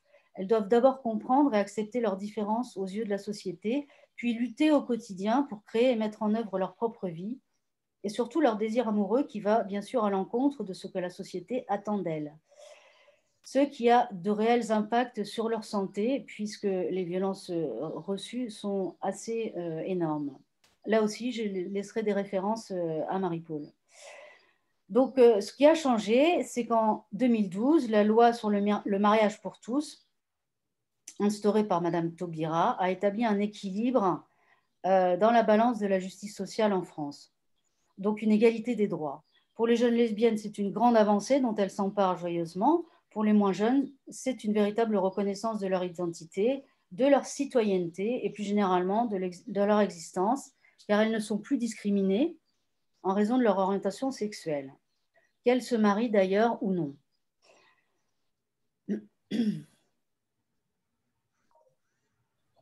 Chronologiquement, dans une vie de lesbienne, la première des violences subies est au sein même de sa propre famille, espace qui se veut officiellement protecteur. Et depuis quelques années, nous voyons arriver de plus en plus de lesbiennes réclamant l'asile en France. Elles arrivent de pays gangrénés par une religion intégriste omniprésente dans la société, religion monothéiste, misogyne et de fait lesbophobe.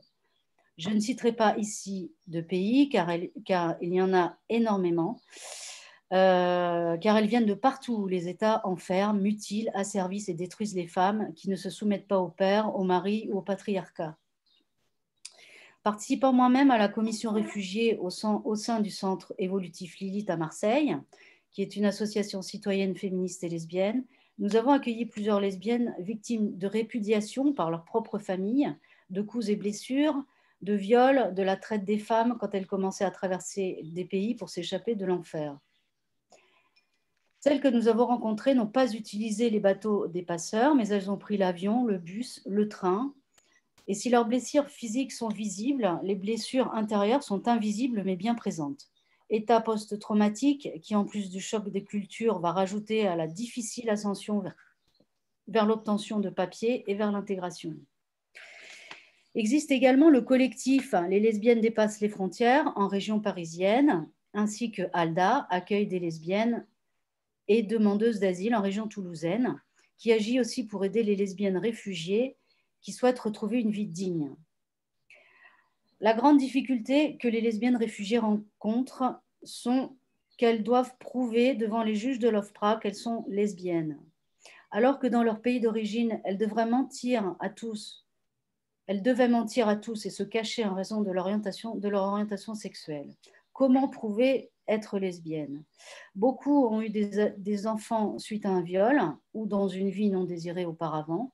Ce qui invalide, donc ces femmes qui avaient ces lesbiennes qui avaient des enfants, donc ça invalidait en fait leur identité de lesbienne d'après les juges.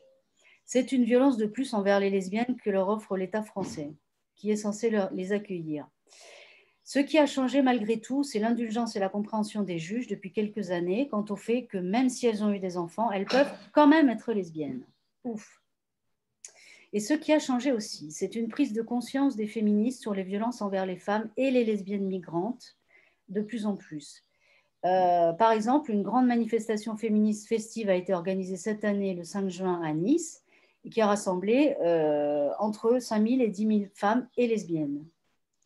Enfin, pour la première fois en Europe, le vendredi 28 mai 2021, la Cour d'assises de Paris a condamné un homme à 14 ans de réclusion criminelle pour viol en raison de l'orientation sexuelle sur une lesbienne. Donc, dans l'article de Libération que je cite, et je terminerai là-dessus, la reconnaissance du caractère lesbophobe de cette agression, entre guillemets, était le plus important pour moi, a réagi Jeanne à l'issue du procès. Le viol était nourri par ça. Il voulait me nier en tant que lesbienne, me punir. Au premier procès, j'avais été niée une deuxième fois par la justice, la société, dans mon identité. C'était ça le plus dur. Merci. Merci. Merci vraiment beaucoup. Merci Sophie d'avoir préparé cette intervention. Et donc, comme tu l'as dit, effectivement, tu m'as envoyé un certain nombre de liens qui permettront aux personnes qui veulent travailler un peu cette question à la fois de la lesbophobie, de ce que c'est que la coordination lesbienne en France, et puis aussi tous ces faits de violence qui s'accroissent, plus particulièrement en direction des lesbiennes à l'heure actuelle. Et je suis stupéfaite qu'il ait fallu attendre effectivement 2015 pour que le mot lesbophobie apparaisse dans le dictionnaire. Je l'ignorais, mais s'il y a de l'invisibilisation, là, c'en est une où je ne m'y connais pas. Donc, merci beaucoup. Et donc, je vais passer la parole maintenant à Yveline. Alors, Yveline, Nicolas, merci d'être là aussi au nom d'Adéquation, dont tu es la coordinatrice. Cette association Adéquation est vraiment à un site, Internet qui donne un nombre d'informations absolument gigantesques. Je suis tout le temps fourrée dessus en ce moment. Et donc, Yveline, je crois que tu m'as dit que tu m'enverrais après le webinaire quelques références pour celles qui veulent creuser un peu la question du sujet dont tu vas nous parler. Alors, de quoi s'agit-il? Donc, dans la plateforme d'engagement de Pékin, parmi les points, et comme l'avait un peu déjà dit Monique tout à l'heure, est apparue la question du lien entre les questions environnementales et les questions des droits des femmes.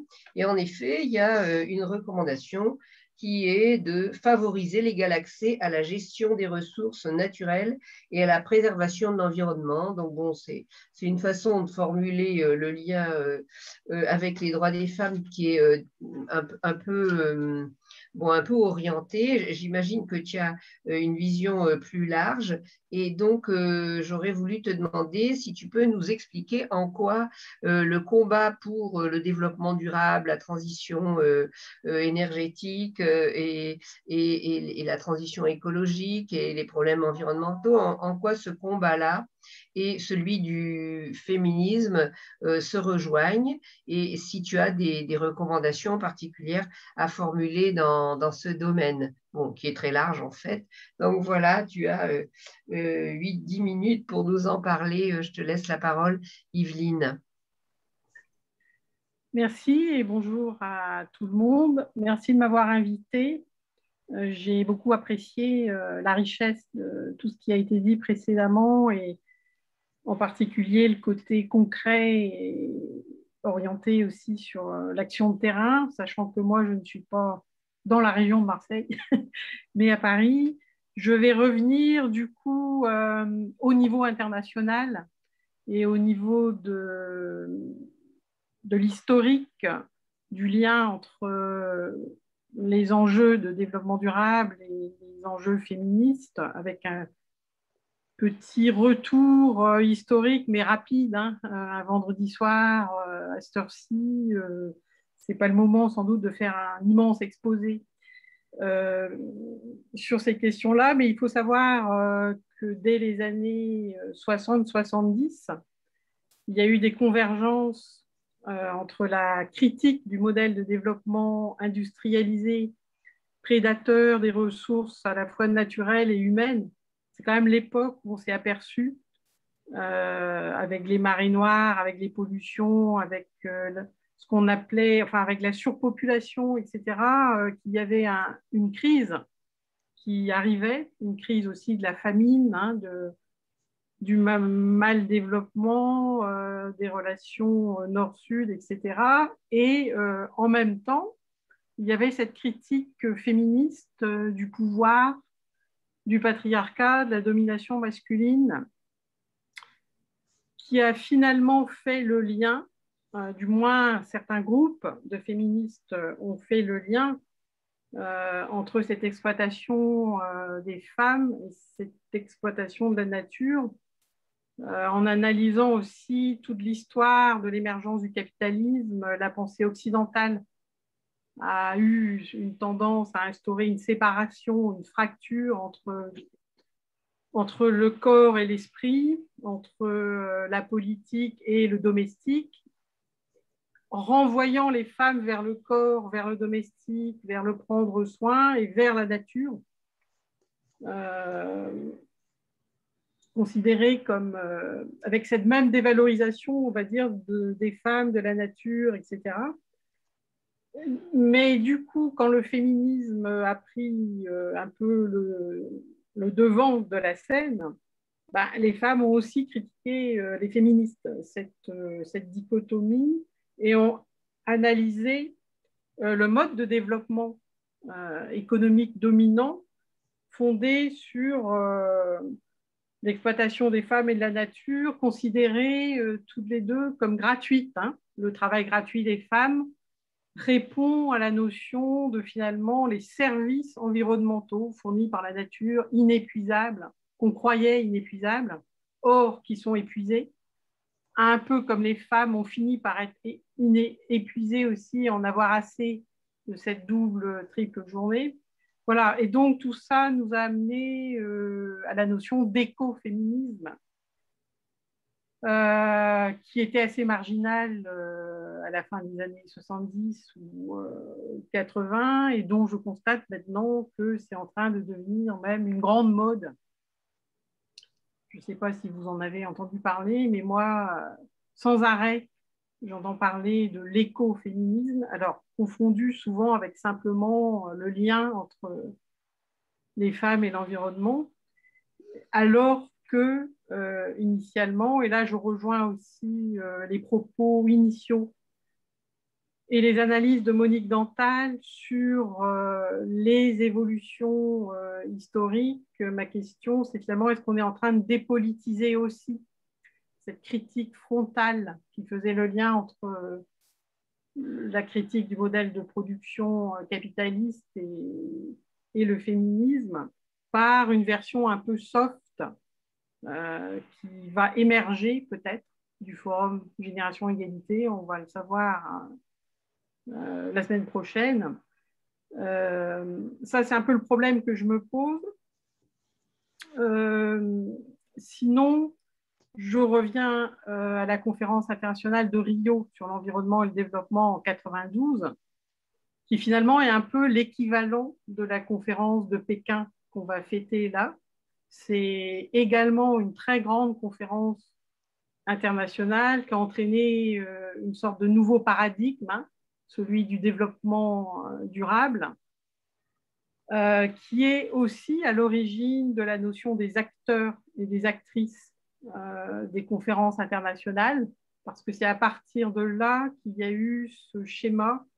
Dans chaque conférence, il y a des représentants des organisations de la société civile et des groupes d'acteurs, mais y compris, on va dire, les ONG, les associations, les collectivités territoriales, les entreprises, les milieux de la recherche, etc. C'est cette notion multi-acteurs qui est reprise, mais d'une façon moins officielle dans le cadre du Forum Génération Égalité. Et il faut savoir que un chapitre entier du plan d'action Agenda 21 de Rio concerne les femmes et l'égalité femmes-hommes, et un principe de développement durable qui finalement est sans cesse oublié maintenant, c'est la participation des femmes et l'égalité femmes-hommes. C'est un principe officiellement acté de développement durable à cette époque-là. Et pourquoi c'est grâce à la mobilisation féministe. Ce n'est pas des choses, comme vous avez dit et comme tout le monde a pointé, il faut des luttes pour obtenir des transformations comme ça qui parfois passent plus ou moins inaperçues, mais dont on se sert après pour le plaidoyer, pour aller plus loin. Et donc, déjà à cette époque, les femmes et leurs associations au niveau international avaient créé un contre-programme qui s'appelait « Pour une planète en bonne santé et en paix ». Et c'est grâce à ce programme et ce plaidoyer que le développement durable a intégré les femmes comme actrices. Voilà, pour aller ensuite très vite. Après, on a effectivement... c'est aussi pour ça que la plateforme de Pékin a cet objectif 11 sur les femmes et l'environnement. Si on le lit après en détail, mais bon, là, c'est impossible de faire une analyse en détail de cet objectif. Il y a beaucoup de choses, et en particulier, d'une certaine façon, toujours le mainstreaming de l'égalité femmes-hommes, l'intégration transversale dans toutes les politiques, y compris les politiques de développement durable, de climat, etc. Et on en est actuellement assez loin. Mais cet agenda s'est poursuivi avec les ODD, les objectifs de développement durable en 2015, et l'accord de Paris en 2015 aussi. On voit que progressivement, il y a l'intégration des droits des femmes et de l'égalité femmes-hommes dans tout ce corpus sur le climat et le développement durable, sachant que dans certains cas, ce sont des conventions contraignantes. La plateforme de Pékin n'est pas un texte contraignant. Par contre, l'accord de Paris sur le climat et la Convention des Nations Unies sur le changement climatique est une convention contraignante qui doit amener à des politiques aussi où les femmes sont intégrées au plan d'action climat, que ce soit l'atténuation, l'adaptation. Or, on en est assez loin, en particulier en France. Alors, ça peut paraître, ça peut paraître assez théorique, mais si on prend, par exemple, la région la plus touchée par le réchauffement climatique, c'est la région PACA, qui est considérée comme un hotspot ou un point chaud mondial du réchauffement, dans le pire des cas, jusqu'à 5 degrés. Bon, enfin, ce pire des cas, là, il vaut mieux pas en parler, puisque de toute façon, dans ce cas-là, c'est l'ensemble du monde qui va s'effondrer. Mais il y a une réflexion, par exemple, sur des répercussions sur la santé. Le réchauffement climatique a des répercussions rapides et directes sur les maladies cardiovasculaires, les hypothermies, les vulnérabilités. Tout à l'heure, vous avez parlé des vulnérabilités des femmes à Marseille et autres qui se croisent et qui entrent en synergie. Il y a aussi la vulnérabilité aux déséquilibres environnementaux et climatiques. Les femmes enceintes, les personnes âgées, les enfants sont particulièrement vulnérables aux effets du changement climatique, mais aussi les familles monoparentales, donc les femmes en précarité énergétique, les femmes défavorisées qui sont dans les quartiers où il y a le plus de pollution, etc. Donc voilà, il y a des vulnérabilités qui se surajoutent encore et qui vont se surajouter. Sans compter l'accroissement des violences, la question des réfugiés climatiques au niveau international, qui sont majoritairement des femmes actuellement, parce que ce sont les femmes qui sont les plus pauvres et les plus touchées par les pertes de biodiversité, la désertification, la sécheresse, etc. Donc ça aussi à prendre en compte. Voilà, et donc, c'est toutes ces mobilisations qui ont fait qu'au Forum Génération Égalité, il y a une coalition qui s'appelle Leadership Justice Climatique, féministe pour la justice climatique. Et ça, il faut bien voir que c'est un concept qui vient du féminisme et qui vient des mobilisations. Ce n'est pas les États qui ont eu cette idée. Par contre, si maintenant ils dépolitisent la notion de justice climatique de genre, pour faire court, ça sera très préjudiciable pour la suite, parce que femmes, genre et climat, c'est pas juste, c'est aussi, certes, par exemple, les femmes dans les emplois verts, parce qu'actuellement, il y a des déséquilibres très clair dans les emplois du numérique, dans les emplois technologiques, les emplois du solaire, enfin tout ça, sont majoritairement masculins. Donc il y a ces réflexions-là à avoir, mais il y a sans doute une réflexion écoféministe qui est plus profonde, qui est aussi liée, même si ça paraît indirect, à la question de la marchandisation des corps, du transhumanisme. L'écologie et le féminisme étaient porteurs d'une réflexion sur l'utilisation des technologies. Actuellement, les technologies précèdent en quelque sorte, l'utilisation des technologies précède la réflexion de la société. Tout ce qui est faisable techniquement finit par être mis en pratique, finit par intégrer dans le marché capitalisme. Là, je pense à effectivement tous les techniques type GPA, etc. Et dans ce marché-là, c'est un peu l'offre qui génère la demande. Or, il y a une convergence là, de pensée finalement entre l'écologie politique et le féminisme, à savoir qu'est-ce que la société fait pour contrôler cette mainmise de la technologie et pour avoir une réflexion et un débat public sur les répercussions.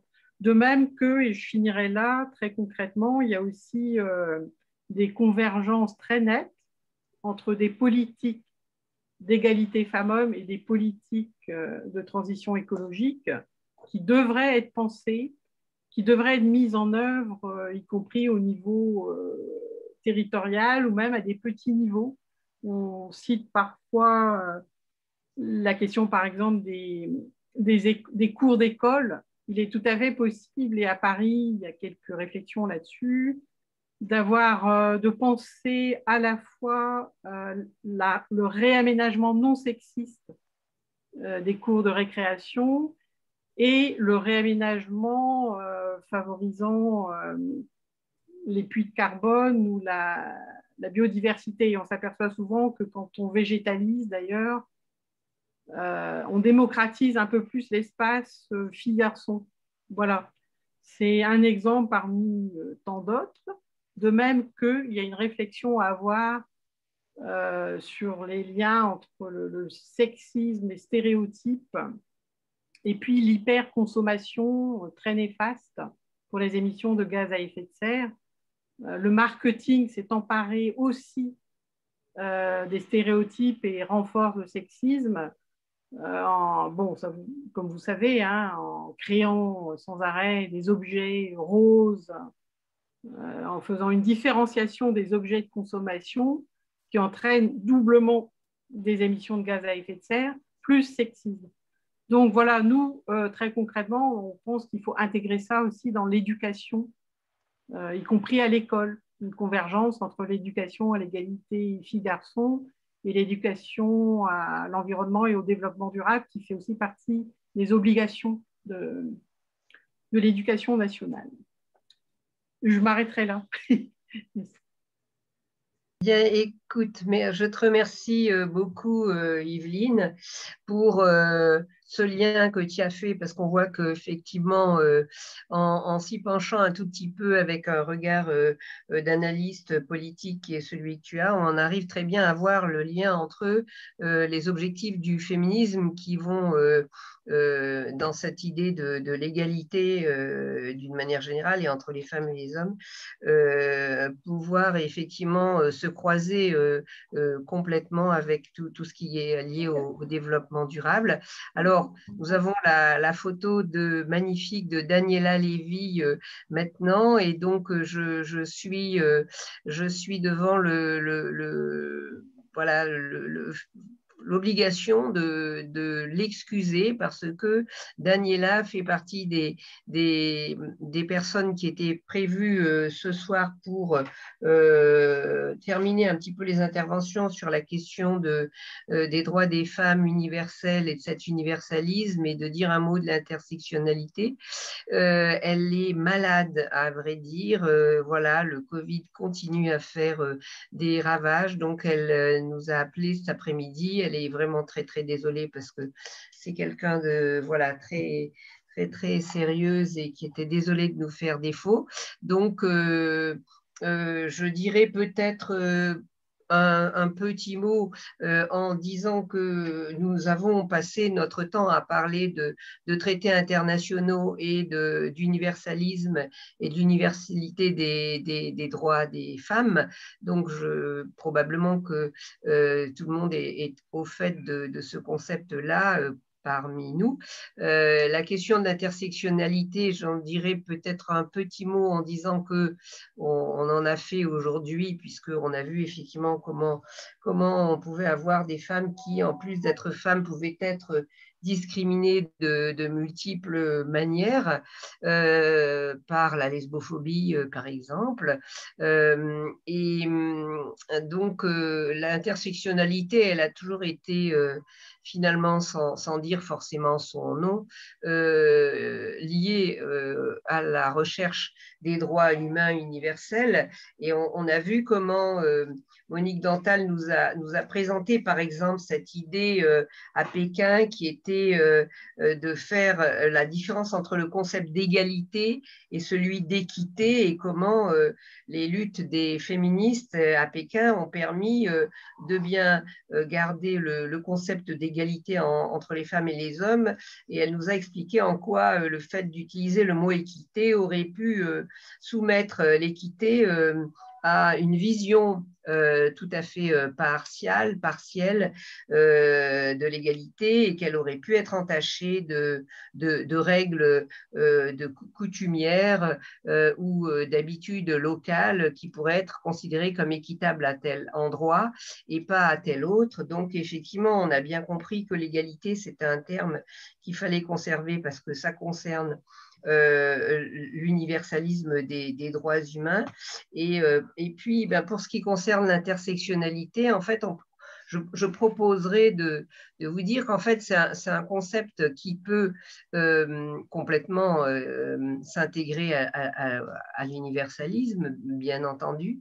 Le problème actuellement, c'est qu'il y a un certain nombre de groupes qui s'approprient le concept d'intersectionnalité pour rejeter l'universalisme, c'est-à-dire qu'ils vont aller voilà, revendiquer peut-être des choses qui relèvent plutôt de l'équité plutôt que des choses qui relèvent de l'égalité.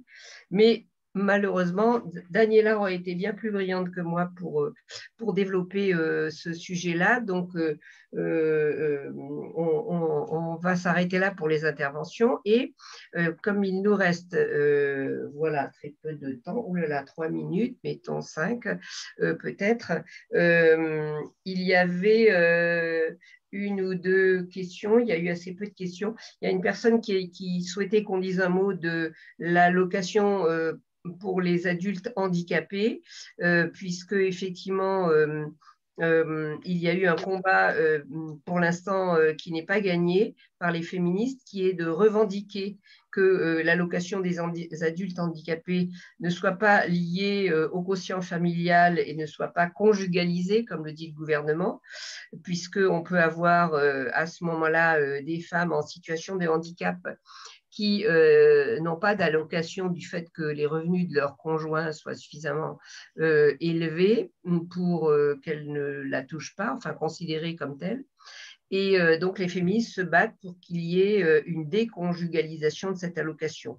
Il se trouve que c'est un combat que pour l'instant, nous n'avons pas encore gagné, alors qu'il semblait que l'amendement qui était proposé dans ce sens de la déconjugalisation, cet amendement semblait en voie de pouvoir être voté au niveau de l'Assemblée nationale. Et donc, le gouvernement a eu recours à une pratique qui s'appelle le vote bloqué. Je crois que c'était le 5 juin, enfin, non, la semaine dernière.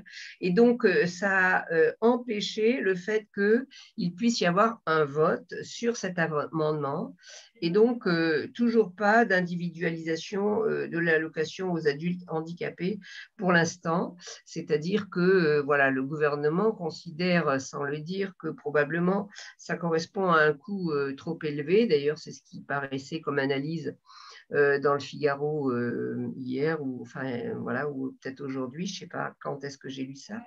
Donc il faut voir que il y a souvent dans ces mesures que nous demandons, nous, comme en tant que féministes, un retrait des pouvoirs publics qui considèrent que ça a un coût trop élevé.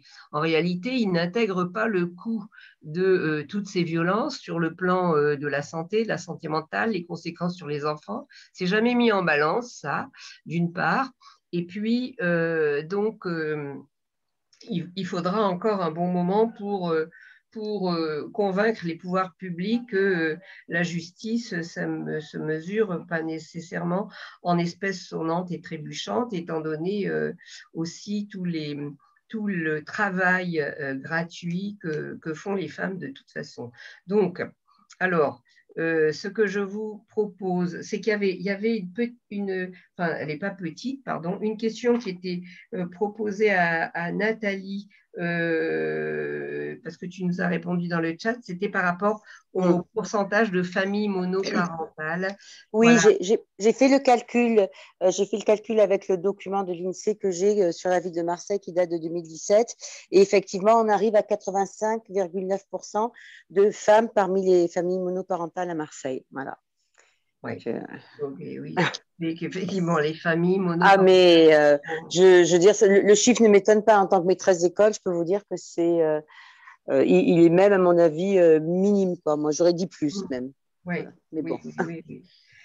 Bon, alors, bien écoutez, voilà, donc on a vu qu'à Pékin, il y avait eu cette avancée sur la question de l'égalité et puis que déjà se profilait à l'horizon la volonté de distinguer la traite de la prostitution et effectivement, on voit à l'heure actuelle dans le processus du Forum Génération Égalité, effectivement, des groupes entiers de personnes qui se revendiquent politique du travail du sexe, ça. donc, à visage découvert, donc la lutte pour l'inaliénabilité du corps des femmes, la lutte pour qu'il n'y ait pas de marchandisation du corps des femmes, ni via la prostitution, ni via la GPA, est encore devant nous. On a vu aussi, grâce à Monique toujours, qui apparaissaient les liens entre droits des femmes et environnement et avec les objectifs de développement durable. C'est un peu plus précis maintenant. Malgré tout, il y a effectivement, Geneviève en a parlé par exemple, des reculs considérables sur la question des droits sexuels et reproductifs, du droit à l'avortement, voilà, non seulement aux États-Unis, mais voilà, hier par exemple, notre amie Catherine Sochi, voilà, qui est grecque, nous envoyait un message puisqu'il y a des députés européens grecs qui sont en train de faire pression pour remettre en question le droit à l'avortement en Grèce. Elle nous disait que en 25 ans, elle n'avait jamais vu ça. Donc, effectivement, les lobbies pro-vie sont toujours bel et bien là. Ils n'ont pas baissé les armes et les obscurantismes et les extrémismes politiques en particulier, hein, ceux de la Hongrie par exemple, vont surfer là-dessus. Donc voilà, avec également la pandémie de Covid, on a vu qu'effectivement les droits des femmes avaient reculé encore une fois. Donc, eh bien, restons unis, puisque nous savons que nous sommes dans la direction de la justice, hein, et en revendiquant cette égalité.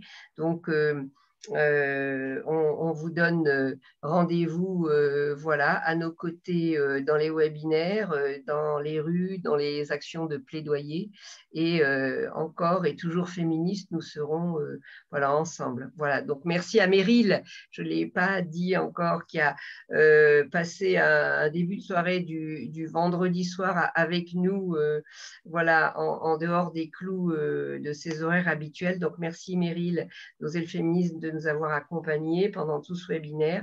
Donc grâce à elle, elle a enregistré le webinaire et donc il sera publié sur un lien YouTube, et c'est Meryl aussi qui se charge du travail de vous envoyer ce lien avec un petit mail dans lequel on ne manquera pas de vous donner les références bibliographiques des productions de Monique Dantal, les liens que Sophie Plisson a sélectionnés méticuleusement sur la question de la lesbophobie et de la lutte des lesbiennes pour leurs droits. Et puis, donc, Yveline qui va m'envoyer aussi quelques éléments de référence. Voilà, et bien écoutez, il est 20h04. J'espère que vous avez passé un moment intéressant. Merci à toutes les intervenantes. J'ai encore appris beaucoup de choses grâce à vous toutes. Moi qui